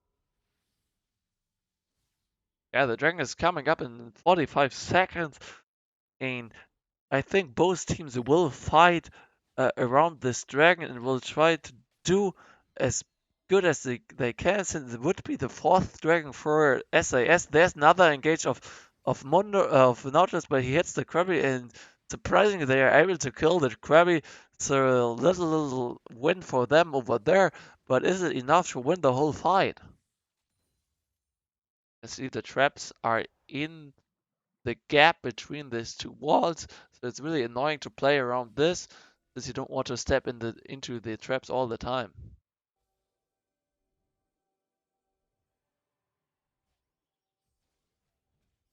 So the SIS is trying to clear all the vision of Soko Kushititsa around the dragon, and now it really looks like that their fight will break out over there.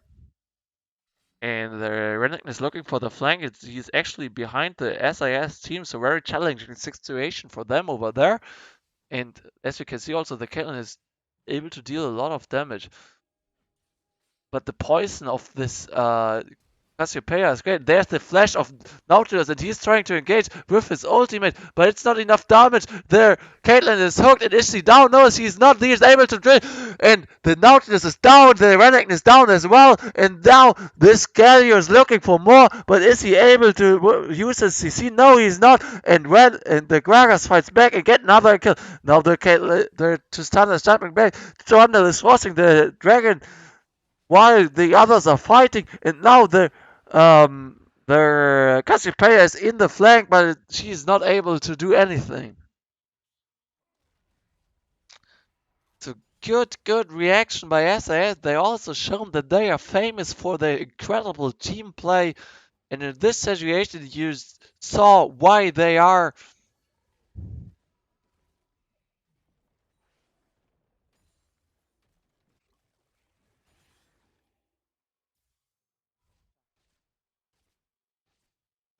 As you can see, the red buff is traded to the Caitlyn, and I hope that they can. Now it looks like that both teams are trying to get some vision at the Nashor, and with the help of Nautilus, Soko Kushiditsa should do so. And also, SIS is now preparing some vision around the Nashor. And still, it's just a 2k gold lead um, for the SIS, since the Cassiopeia has quite a large CS lead. I mean, on the other hand, the Trundle has the lead in the jungle, but also on top lane there's almost a 100 CS lead, which is really a lot on the side of Soka Koshititze.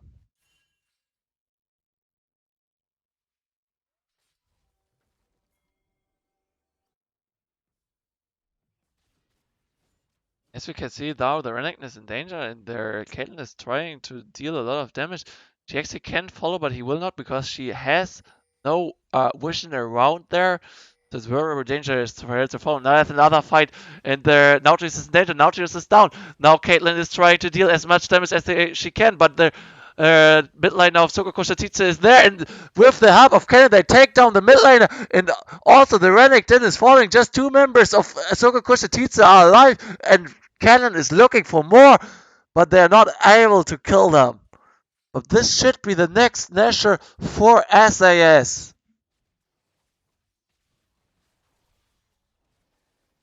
Really stunning performance by the Caitlyn, who is able to always turn these fights around and deal a lot of damage to all members of Soko Kushititsa.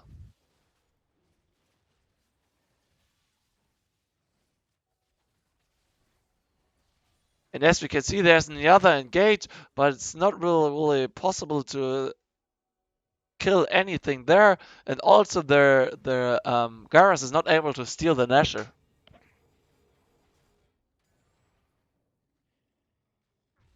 So it's a 4k gold lead for SAS right now. But the question is simply, are they able to do more?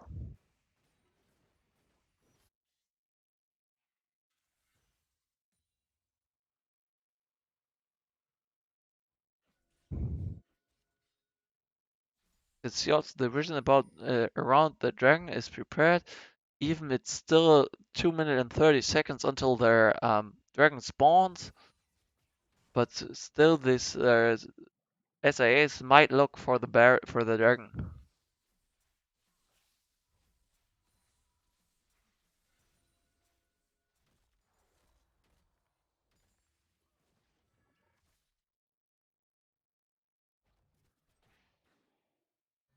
And there's another engage of Hawkmoon, but they're not able to kill anything there.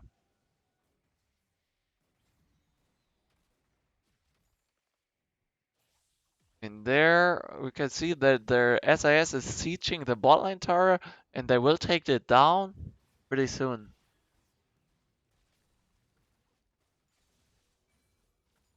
And here their top line is pushed in again, and now the SIS is in a split push mode and is trying to find something in the top line. There's another engage of the SIS there over there, but the Nautilus should go down. Yeah, it does. And also the can kills their Cassiopeia during this could be the next game, but this time SIS is able to take down the Soko Kushititsa, or I'm not sure if they are able to finish it. Perhaps with the help of Baron Nashor. But now they're trying to destroy their, and also their Renekton is down, and also their Gregor is in a bad position. Now they're sieging the next turn. Now they're sieging the Nexus, and this could be game 2 for SAS. Well played by them, and I can't believe it. We will have a final game that decides everything.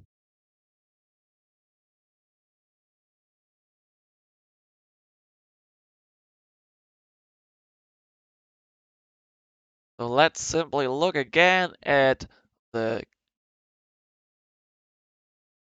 stats of the single players and how much damage they deal during this game. I guess the cat were really able to deal a lot of damage.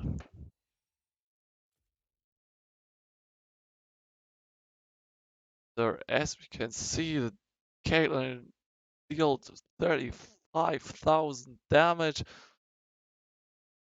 Well played by SAS, and as I said, if they're able to protect the Caitlyn, they are really able to win this game. So we will be back in circa 10 minutes, and I hope you're as hyped as I am for the last game of our tournament.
So welcome back to our last game of this tournament. The first game was really good. The first two games were good. Both teams showed elite gameplay, and they showed really that they are really strong teams. They are communicating well. It always looked like that they were on the same page, and I hope that both teams have something now for game number two, the game number three under their skin. Um, Moreover, I guess that in this um, game we will see again some new picks, and I'm sure that we can start in just 1 minute. And yeah, we'll it's or like this. And so this is our final game of the whole tournament. The team that wins this game will be the winner of the whole tournament and can truly say that they are the best players that the tournament of Hodina has ever seen, since it's the first tournament of HodinaH, obviously. And yeah, so I think the next game is truly about the picking and banning phase. Saw that in the second game, SAS really looked better with the Galio pick. They were able to have more CC, have more impact, and yeah. So I'm ready. I hope you're ready as well. And I hope that you refill your bottles and your popcorn because both teams will give us a show of League of Legends. Perhaps again, and for the last time, I can explain what this tournament is all about. So, Gaming for Boosting School Engagement is a project of Erasmus Plus, and with the project, we want to support students to be more engaged in schools, and further, we also want to support a little bit students with dyslexia, so with a learning disability or difficulties, and therefore we think that gaming could be a great opportunity to simply engage them more in schools. Through tournaments like this and also through school teams. So let's jump into pick and bans.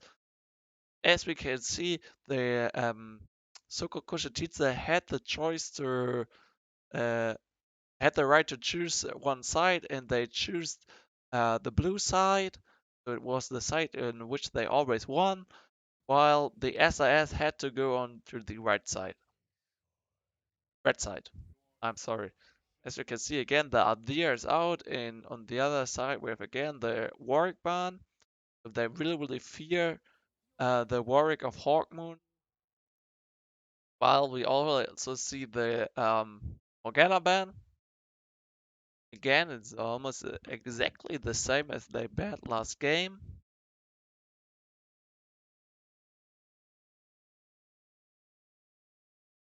And I'm really looking to see this top lane matchup again. It's really almost even. So both top laners are always able to show that they are um, able to play some elite League of Legends. On the other hand, we have a Ben of LeBlanc, and I believe that SAS just fears this LeBlanc. As in 2 games, they got literally destroyed by her. And the Galio ban is there as well. The last game, SAS really like the mid lane of SAS really played good. Like he played out of his mind to secure this first win in this series for SIS. So let's see what they pick first.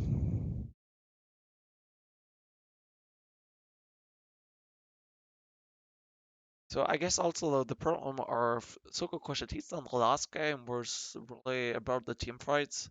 So because the SIS really protected the Caitlyn quite well, yeah, he picked Wager. It's a I don't know if I really like this pick because Wager, of course, he can have some impact, especially with his stun feed. Oh, the Timo! Timo would be great. He's picked Timo. I want to. Oh no, he's picking Mordekaiser. Yeah, that really makes sense. IT Master showed in the first game of the whole tournament that he is able to play an elite Mordekaiser. Caitlyn is locked in as well. Last game we already saw that the ADC of SIS is one of the better ADC in the whole tournament and also great on Caitlyn. So to come back to the Vega pick, Um, the Vega pick, I'm not sure about it because I always feel like that Vega needs some time to get into the game, and if the SIS is able to finish the game first, the Vega, I guess, will not have the largest impact. Renekton is locked in again. I need to look it up, but I guess the top laner of um, Sokka Shititsa played in every game Renekton, so it's really, really incredible. Sarah is locked in as well. Let's see if he can have some impact with Sarah.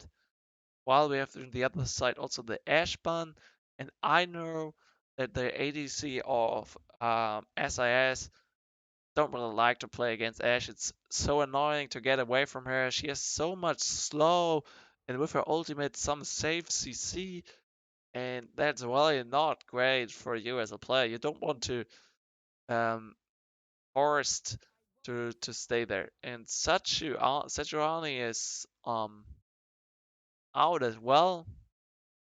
I don't really know if this Sejuani is ban is always necessary since I feel like that there are other junglers that have a larger impact than Sejuani, but Olaf is banned as well. It's definitely a target ban for the jungler of Soko Koshititsa since he plays Olaf a lot.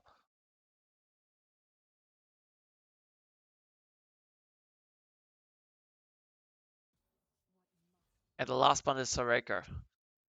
So I'm not sure about the Soraka ban. Like, I don't think that you really need to ban her.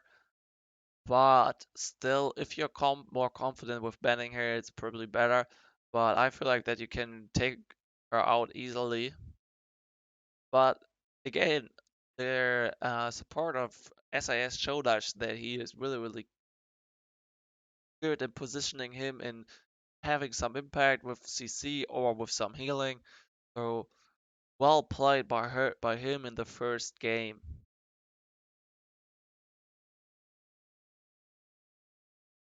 It's next.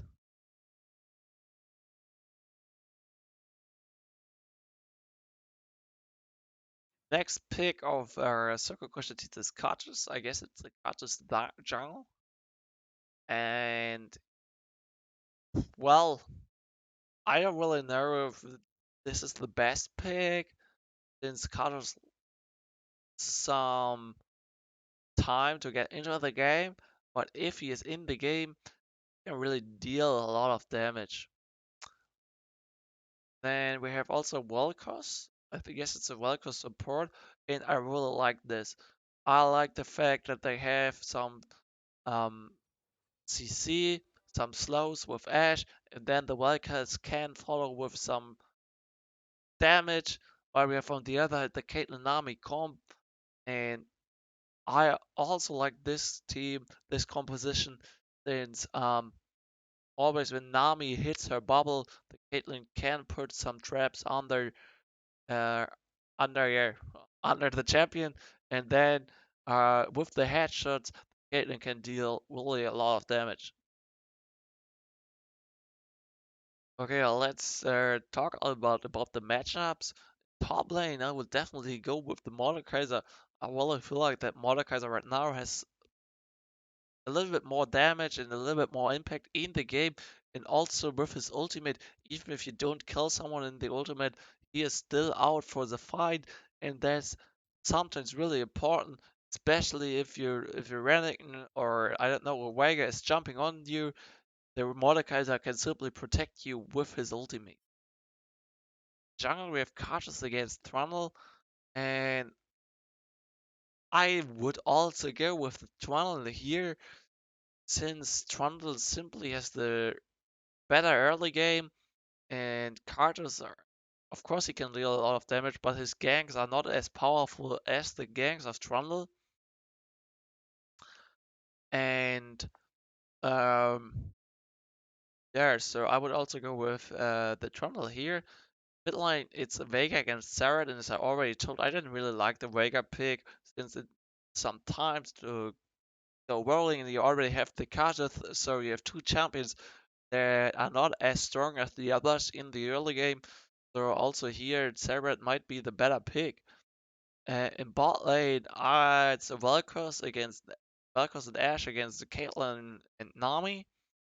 I don't know. I feel like that the Vel'Koz can poke a lot. And first Ashe in lane, it's always really really annoying to play against Ashe in lane. With her W, she also has some good poke.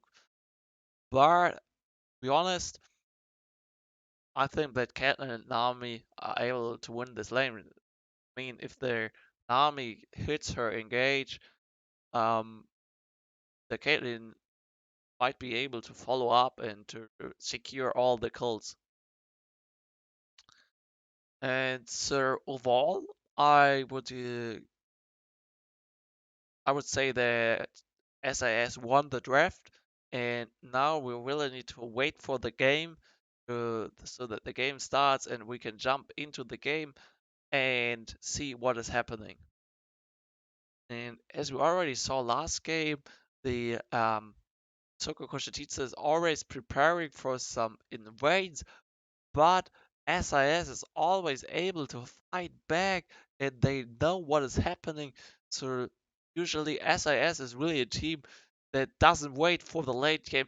They are able to force some kills, especially in the early game. So I hope that you are hyped as I am for the last game of our whole tournament.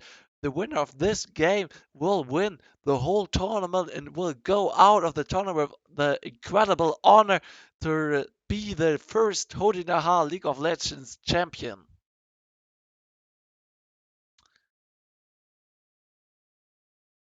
Oh, still waiting for the spectator delay, but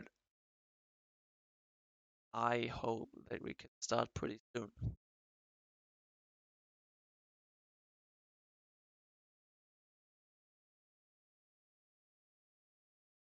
And here we go.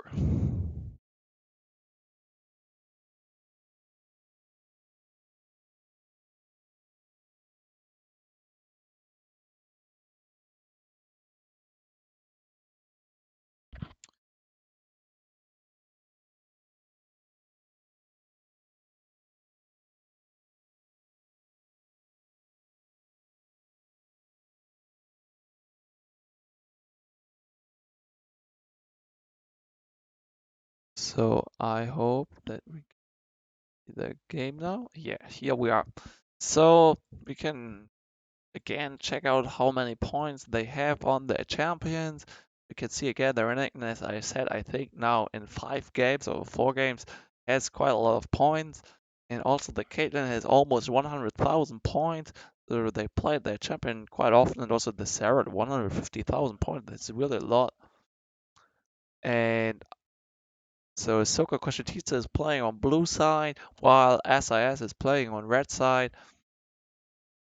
And I hope that both teams don't play passive and that we can see action from the first minute.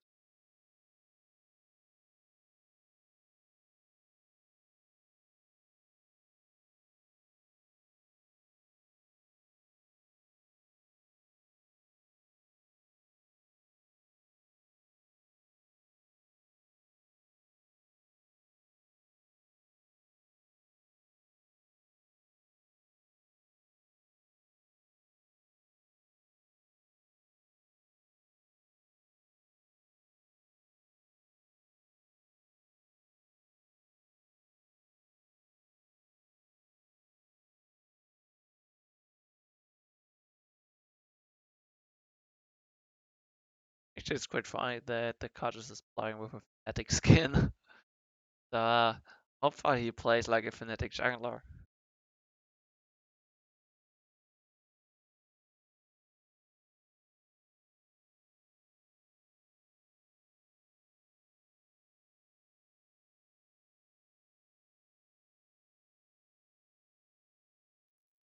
And here we go.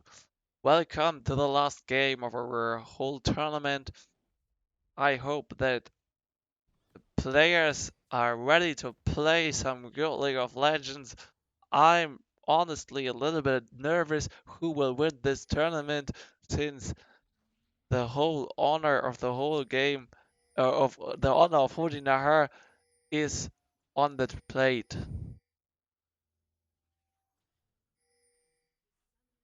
You can see this time no engages are there. Nothing is really happening. Probably after the last invade that turned into a disaster for Soko Kushititsa, they don't want to risk anything in this game.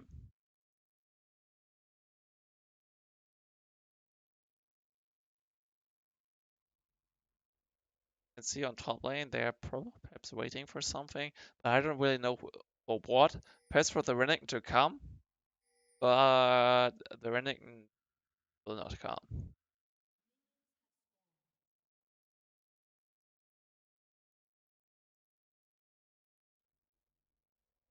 Now, as we can see, their Trundle will start at red buff, while their Katus will actually start at red buff as well. So the Katus is jungling in direction of the top lane, while the Trundle is jungling in the direction of the bot lane. Here we can see what Katus jungle makes so strong. With his Q, he can literally spam and try to force it down to take down their jungle creeps.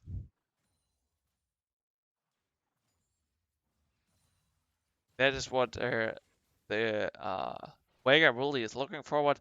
He wants to get the last hits with his Q to have to set up some stacks. And also here, I was already talking about it. It's a little bit annoying bot lane to play against Vel'Koz since he can always poke you and try to deal some damage. Here, he really um, needs to concentrate to not get hit by his Q.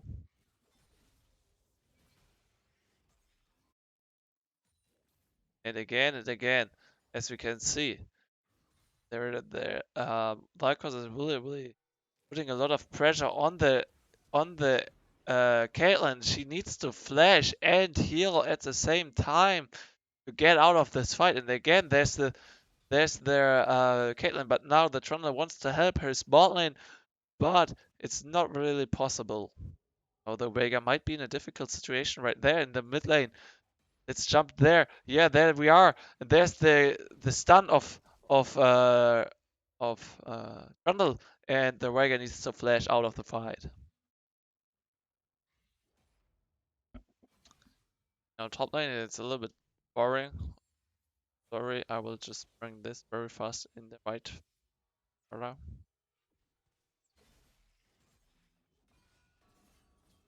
Top lane, we see the first early fight. Masa is trying to deal some damage, but this fight is for sure won by Renekton.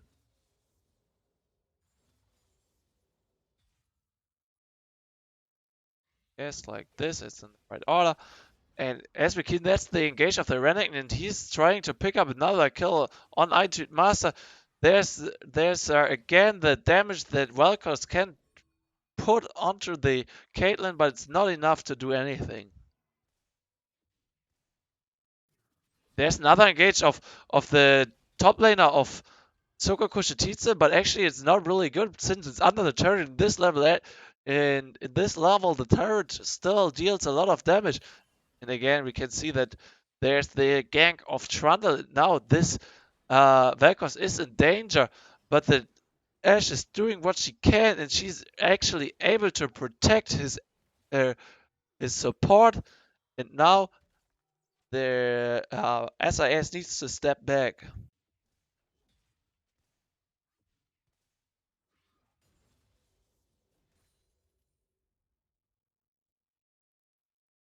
Can see both top laners are quite low. And there's the first blood for Renekton. Well played by him, even with the turret tower shot, he's able to pick up the first blood. Also the stun of Vega connect, but it's not enough damage to kill this Sarah. But still well played by the top lane of Soka Kushatice.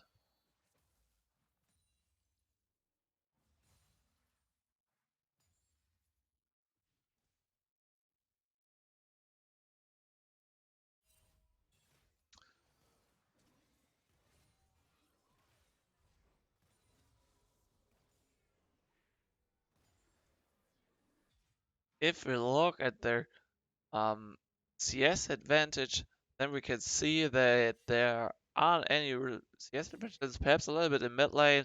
There's a CS advantage of 9 in favor of Vega, while also on bot lane has some, the bot lane of SAS has some problems uh, to keep up with the farming pace of the Ashe, but still, it's not really a major disadvantage for them. Oh, it's level 6 against level 6. Actually, who's stronger? The Mordekaiser is trying to deal some damage, but it's not really a lot.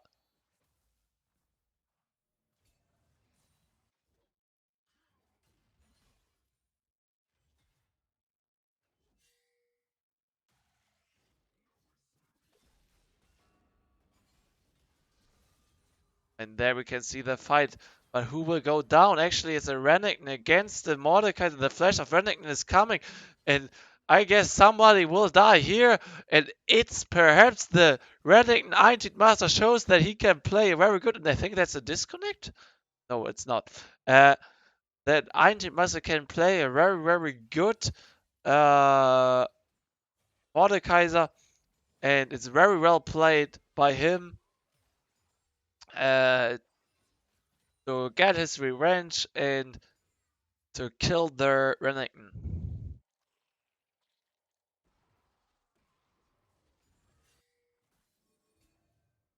Actually, the Vega is spotted by the plant, but nothing is really happening.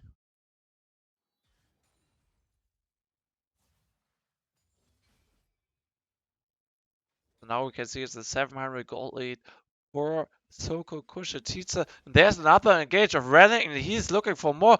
Like, actually, the disconnect is the really was really at a bad time. But as you can see now, the Tyrant is in the cage, and now he hits his stun, and also with his Q and W, he's able to deal some damage, but it's not enough to do anything. And as you can see on top lane, again, the Renekton is looking for an engage on Einjit Master, but Einjit Master wants to fight back. But who is stronger? Again, there's the shield of Einjit Master, but Renekton takes down the Mordekaiser. Actually, the ultimate of Kartus is used, but he kills nothing. I think he thought that he can pick up the kill in top lane.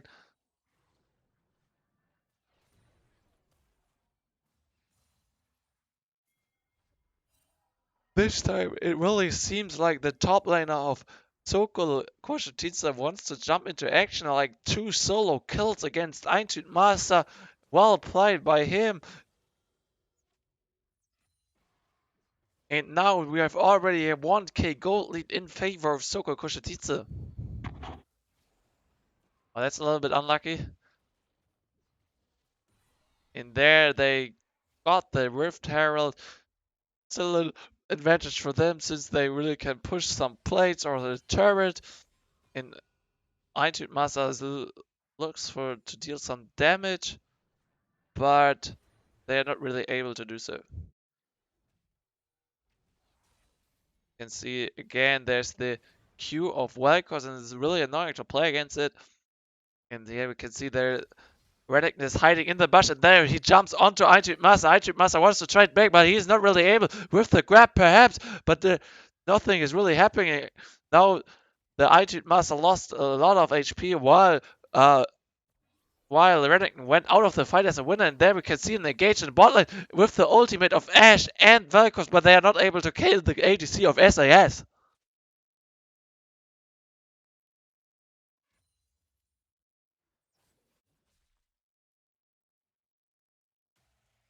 And now Zerat is there to support his top laner, but he's not able to land the grab, and thus their top laner of Sogaku Shititsu can escape easily. And again, we're like a little disconnect. I don't know why we always have this, but I hope that we can continue with the game pretty soon. Seems like that we have some technical issues right here. Let's just jump back, I don't know, some seconds.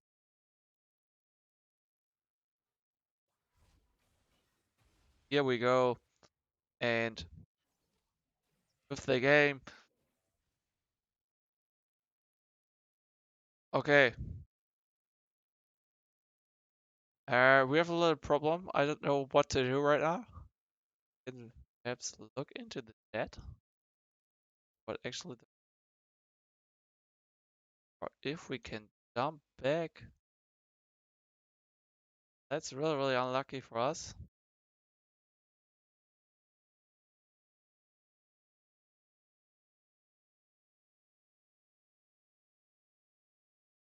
It looks like they lost the connection.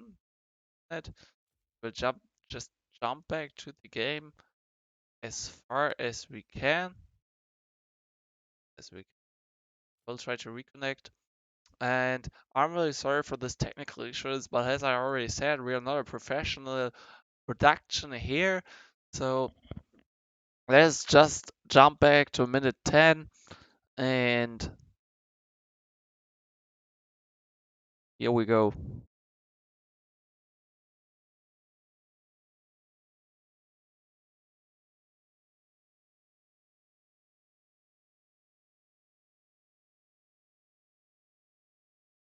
I hope that we are back in the stream. I'm sorry we had some technical issues here. I'm not sure. I guess I lost the connections, but now I'm back. Let's just jump back to minute 10. Or can we do it so? No, we can't. So actually, we skipped 1 minute. I think that we got one kill on the side of SAS and one kill on the other side. I'm really sorry for this. But as you can see, we will get another kill on the side of Soko Koshititsu. No, we will not actually. And and as we can see, the Renekton and the Ashe died. So two return kills of SAS. And there's the ultimate. And with the ultimate, they take down the Caitlyn. So now it's a 2-for-nothing trade in favor of SAS. And again, I will simply mute the chat and show you some timers over here. And as we can see now, the SAS are looking for the first Drake, and probably they will get it if uh, their Carlos isn't starting a hero play, but he is not doing so. So that's why it was a pretty easy Drake for SAS.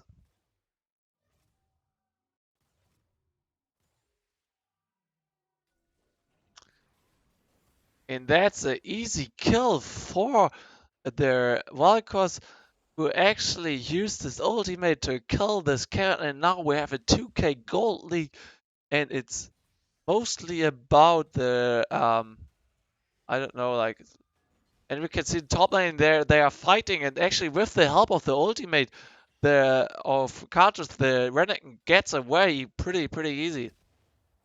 And there we can see another engage on the Nami. The Nami is really in danger there. And with the ultimate, the mid lane of Suko Koshititsa finished. And on the top lane, we see another fight. And the IT Master is really in danger there. And with the help of his grab, he gets away. But is it enough to kill this? No, it's not. And it's an easy kill for the top lane of Suko Koshititsa.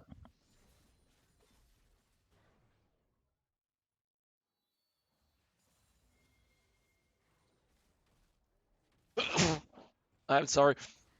We can see there's another engage. This Velkos is really, really active, and they take down the jungler of SAS. So with 14 minutes in the game, we have already a 4K gold lead in favor of Soko Kushatitsa. So it's really, really well played by them. And they always get these easy picks as we saw it on the Nami or on the Mordekaiser or now on their Trundle. And the gold league in the jungle is huge actually.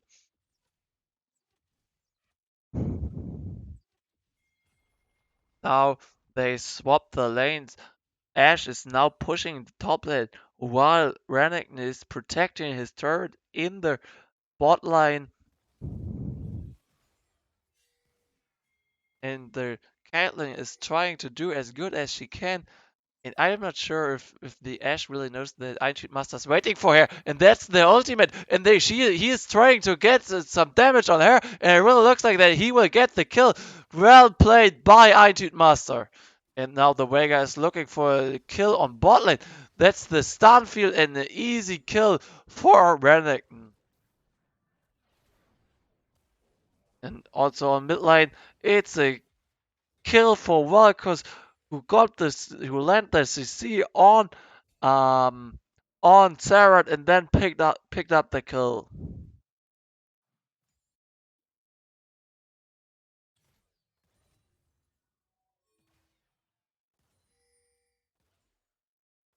So you can see their Renekton is looking for an engage on the Caitlyn, but it's not really working since he's using his net quite good to get away from the Renekton.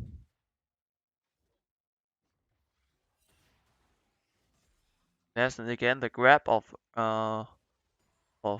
Antimaster, and the Ash arrow is actually flying through our camera, and now the Antimaster is looking for the engage, but he is alone against three.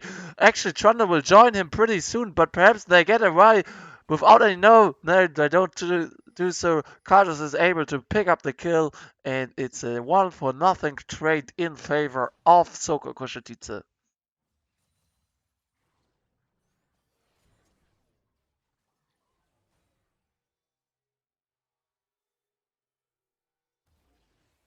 And now Soko Koshititsa is trying to force again their some objectives. They try to kill their Herald as fast as they can, while Ashe is really in a bad positioning now, but they are not really failing. Perhaps the Trundle could have played more aggressive there, and with the help of Sarah, they would be able to pick up the kill on Ashe, but they don't. They are not.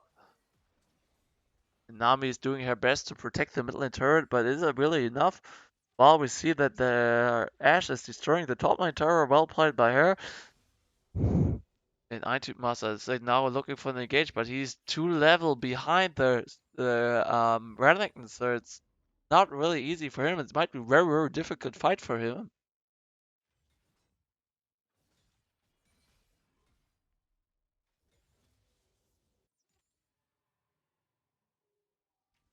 And again, there's the Ashe. Ashe against Caitlyn, but it's so actually Caitlyn won this fight. It's safe to say that, but as you can see, Vekas is waiting again for the Nami, and easy kill for him since they had the pink one there, and he was sure that they don't have vision, and now with the ultimate, but actually the Sarah has his clans, and with the clans he gets away. And again, there they saw him come, they had a ward there, but now they're Renekton is able to fight back, and it turns into a disaster for SAS. Both of them are now almost dead. IG Master is trying to kill their Veiga, but they are not, and it's a 4 against 1. An easy kill for Soko Koshititsa.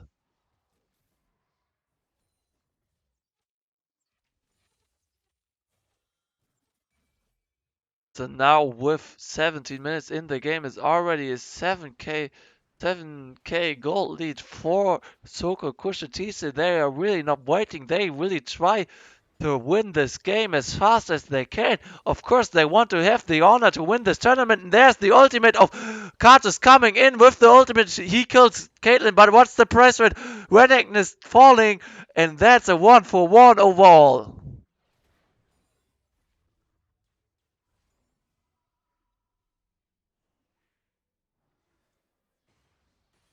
So actually, the SIS is not in the best shape right now. They don't really look great since they're already 8k gold behind. And if we look at the stats, we can see that the gold lead is especially on top lane and on mid lane. Okay, I'm sorry because it's not really in the right order here. I'm sorry for that. So in mid lane we have a 1.5k gold lead. That's quite a lot. While we see here that the Vega is looking for another engage, but he's not really able to do so. And also on ADC we have a gold lead that's large. I think the biggest gold lead is on support since the Vel'Koz was able to pick up 4 kills and has now a gold lead of almost 2,400. That's a complete item, and it's safe to say that he can carry this game almost alone. And there, Ashar actually hits the Sarah, and now we are not sure. With the help of Vel'Koz, they are not able to pick up any kill.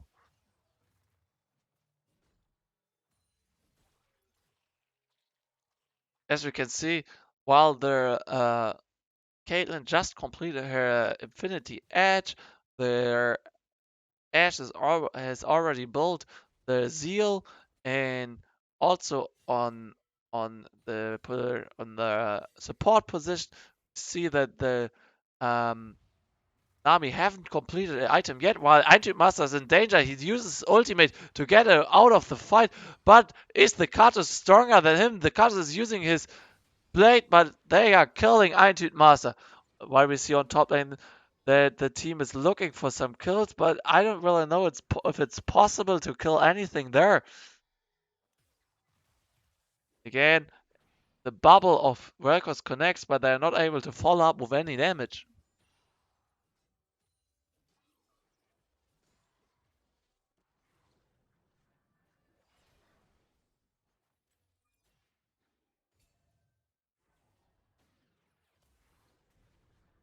Actually, the poke of Sarah is doing his best in poking, but he has not enough damage to deal a lot of damage. And there we can see that TP of Renekton is coming, and he is trying to force the bot lane turret. But I guess that Iron Master can react fast enough to protect his own tower.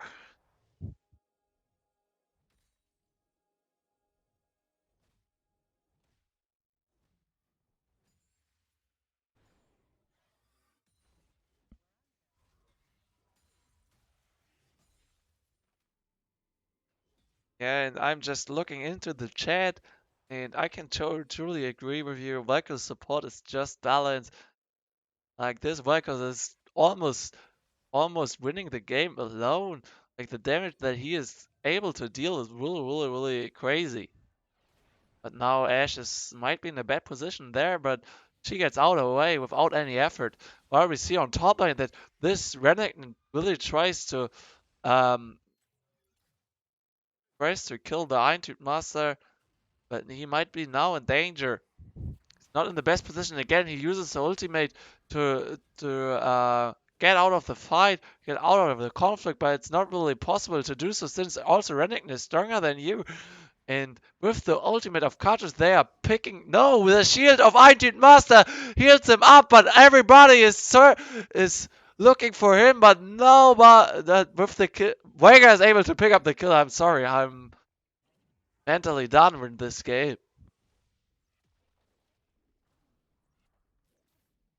Like the whole team of Soko Koshitsitsu were actually chasing uh there's Iron Master, and Iron Master in this game, it looks like that he cannot perform as good as he has done in the other games. You already died 7 times, and that's not the Iron Master that we are used to see.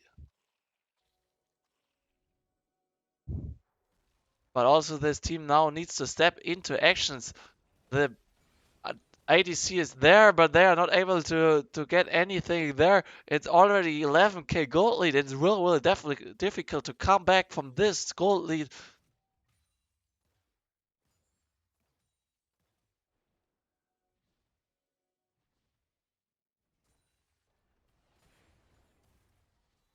That's another engage. Anti Master's looking for an engage on the cards, and actually they get it, but with the flash he tries to get away. The ultimate of Caitlyn is used, but it's not enough damage to kill the cards, and he gets away easily.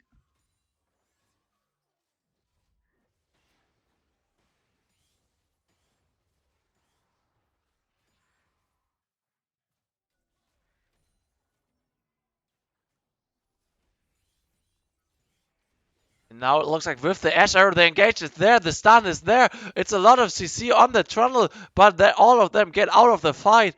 But still, it really looks scary for them.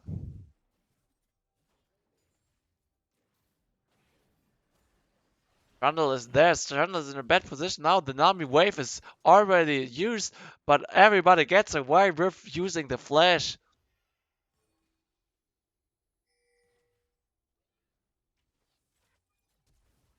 Ancient Master using his grab and now taking one kill. And Ancient Master is looking for more, but it looks like the Vega is the only one who is falling.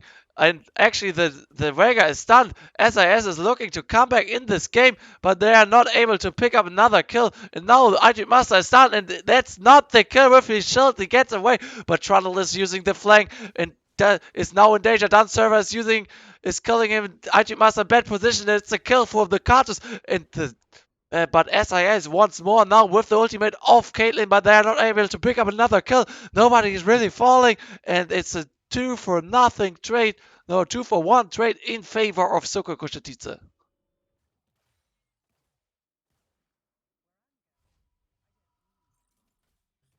So obviously in this game it will be very difficult for SIS to come back.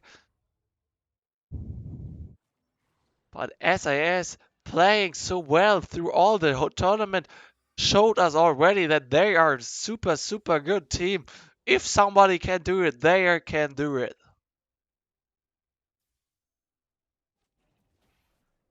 Actually, you see that the blue buff is traded to the Vel'Koz, and also the Trundle tries now to clear some vision, but he might be in a bad position since Vel'Koz is waiting for him, and Sokoko Shatita starts the Nasher, but I don't know if this is really a good choice in this position. But it looks like the SIS is rotating too slow, and it's an easy Nasher for them.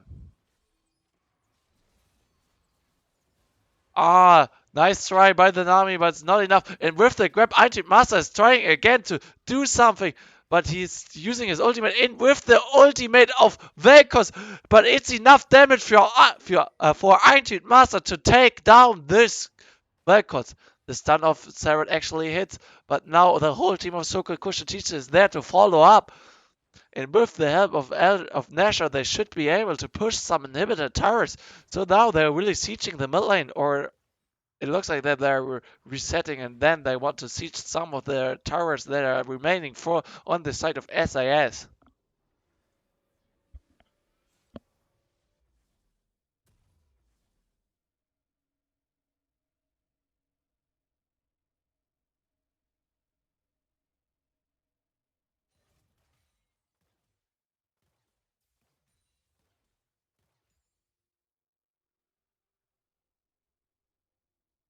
So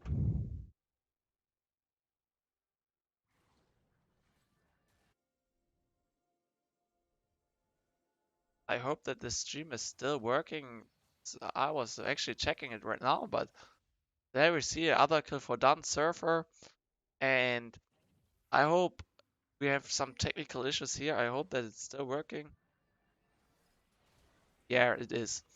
So, as we can see now, there's another engage of Soko Kushatitsa with the use of the Vega stun cage. They are trying to force something, and also Renekton plays very aggressive, maybe too aggressive, but they are able to pick up several kills over there. The Zarat is falling, and also the IG Master is in danger right now, and they are trying to drop back, but they're not really able, and that might be the first inhibitor tower for Soko Kushititsu.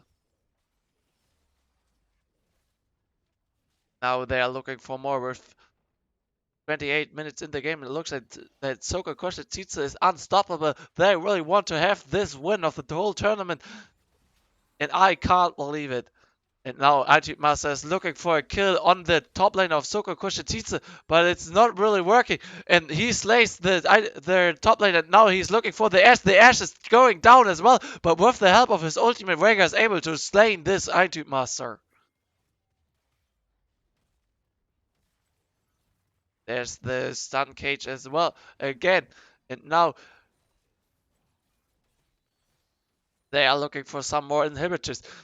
So SIS is really not in the best shape right now. Every inhibitor is falling right now, and it looks like that they are poking and poking and poking. So they are trying to look more. There's again the engage of the mid lane of Soko Kushititsu, but it's not enough damage to kill the Caitlyn. Now he's in danger as himself, and he goes down, shot down by Sarah.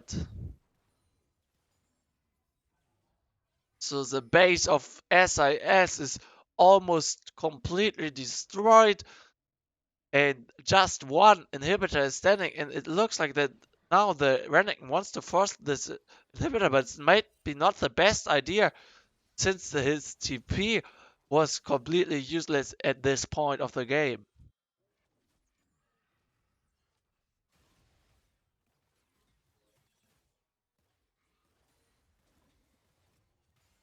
As you can see, SAS is doing their best to defend their base, but it could be very difficult since all their minions are pushing in. As you can see, there's the Renekton engaged, and is he able to pick up something there? Dun Surfer is there as well, but also Sarah is there, and they kill Hawkmoon. And the Ash arrow actually hits his target, but with the plans he gets away.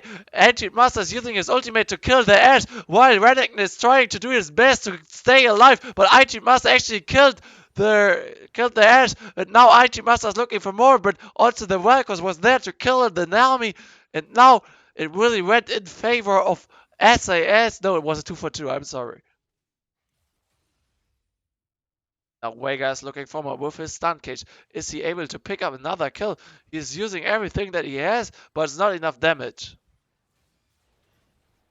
With his ultimate, the mid laner of Soko Kushititsu is able to pick up another kill. Now they are sieging the last inhibitor that is standing, and they get it. And now they are looking for the base. Is this it? Are they the champions of this tournament? Nobody could have stopped them. That might be the whole game. Now SIS is doing what they can. They're defending the base with their lives, with all they have. But I don't know if it's enough. Actually, Vega is looking for another engage, but I don't know if he's able. Now they're trying to destroy the Nexus. They're not really looking for the Nexus. They're not really focusing. But I can't believe it. Actually, the minions are destroying the Nexus. And will they be the champions? It really looks like this. Hartman is, for the last time, looking for a kill on Vega. But they need to defend their base since no turrets are left. And they will really they are successful in clearing all the waves, but I don't know if it's enough because Renekton is again there to siege the Nexus, and the TP of Vega is coming in. IG Master goes down, and also the Trundle is dead. That might be the game. GG, they have overcome every single challenge they face, and they can proudly say that they are the first HodinaH champions all the time. So GG to Soko Kushititsu, well played. Well played through all the tournament. They were the dominant team. They won the whole tournament through their good team play. And of course, they also had the mid liner that was really showed us really some elite gameplay.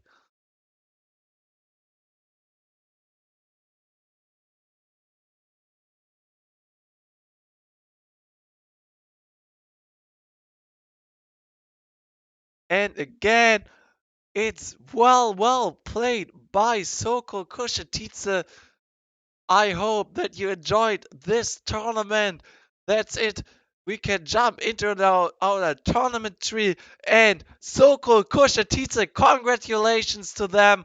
They are the winners of the first HodinaH League of Legends tournament. I will just put them at the spot that belongs to them. Let me copy this and then put it here. They belong into the spot, and they showed us the best team play that we saw through the whole tournament. I'm just gonna leave it, and I hope that you enjoyed this tournament. See you at the next tournament. Thank you so much for watching.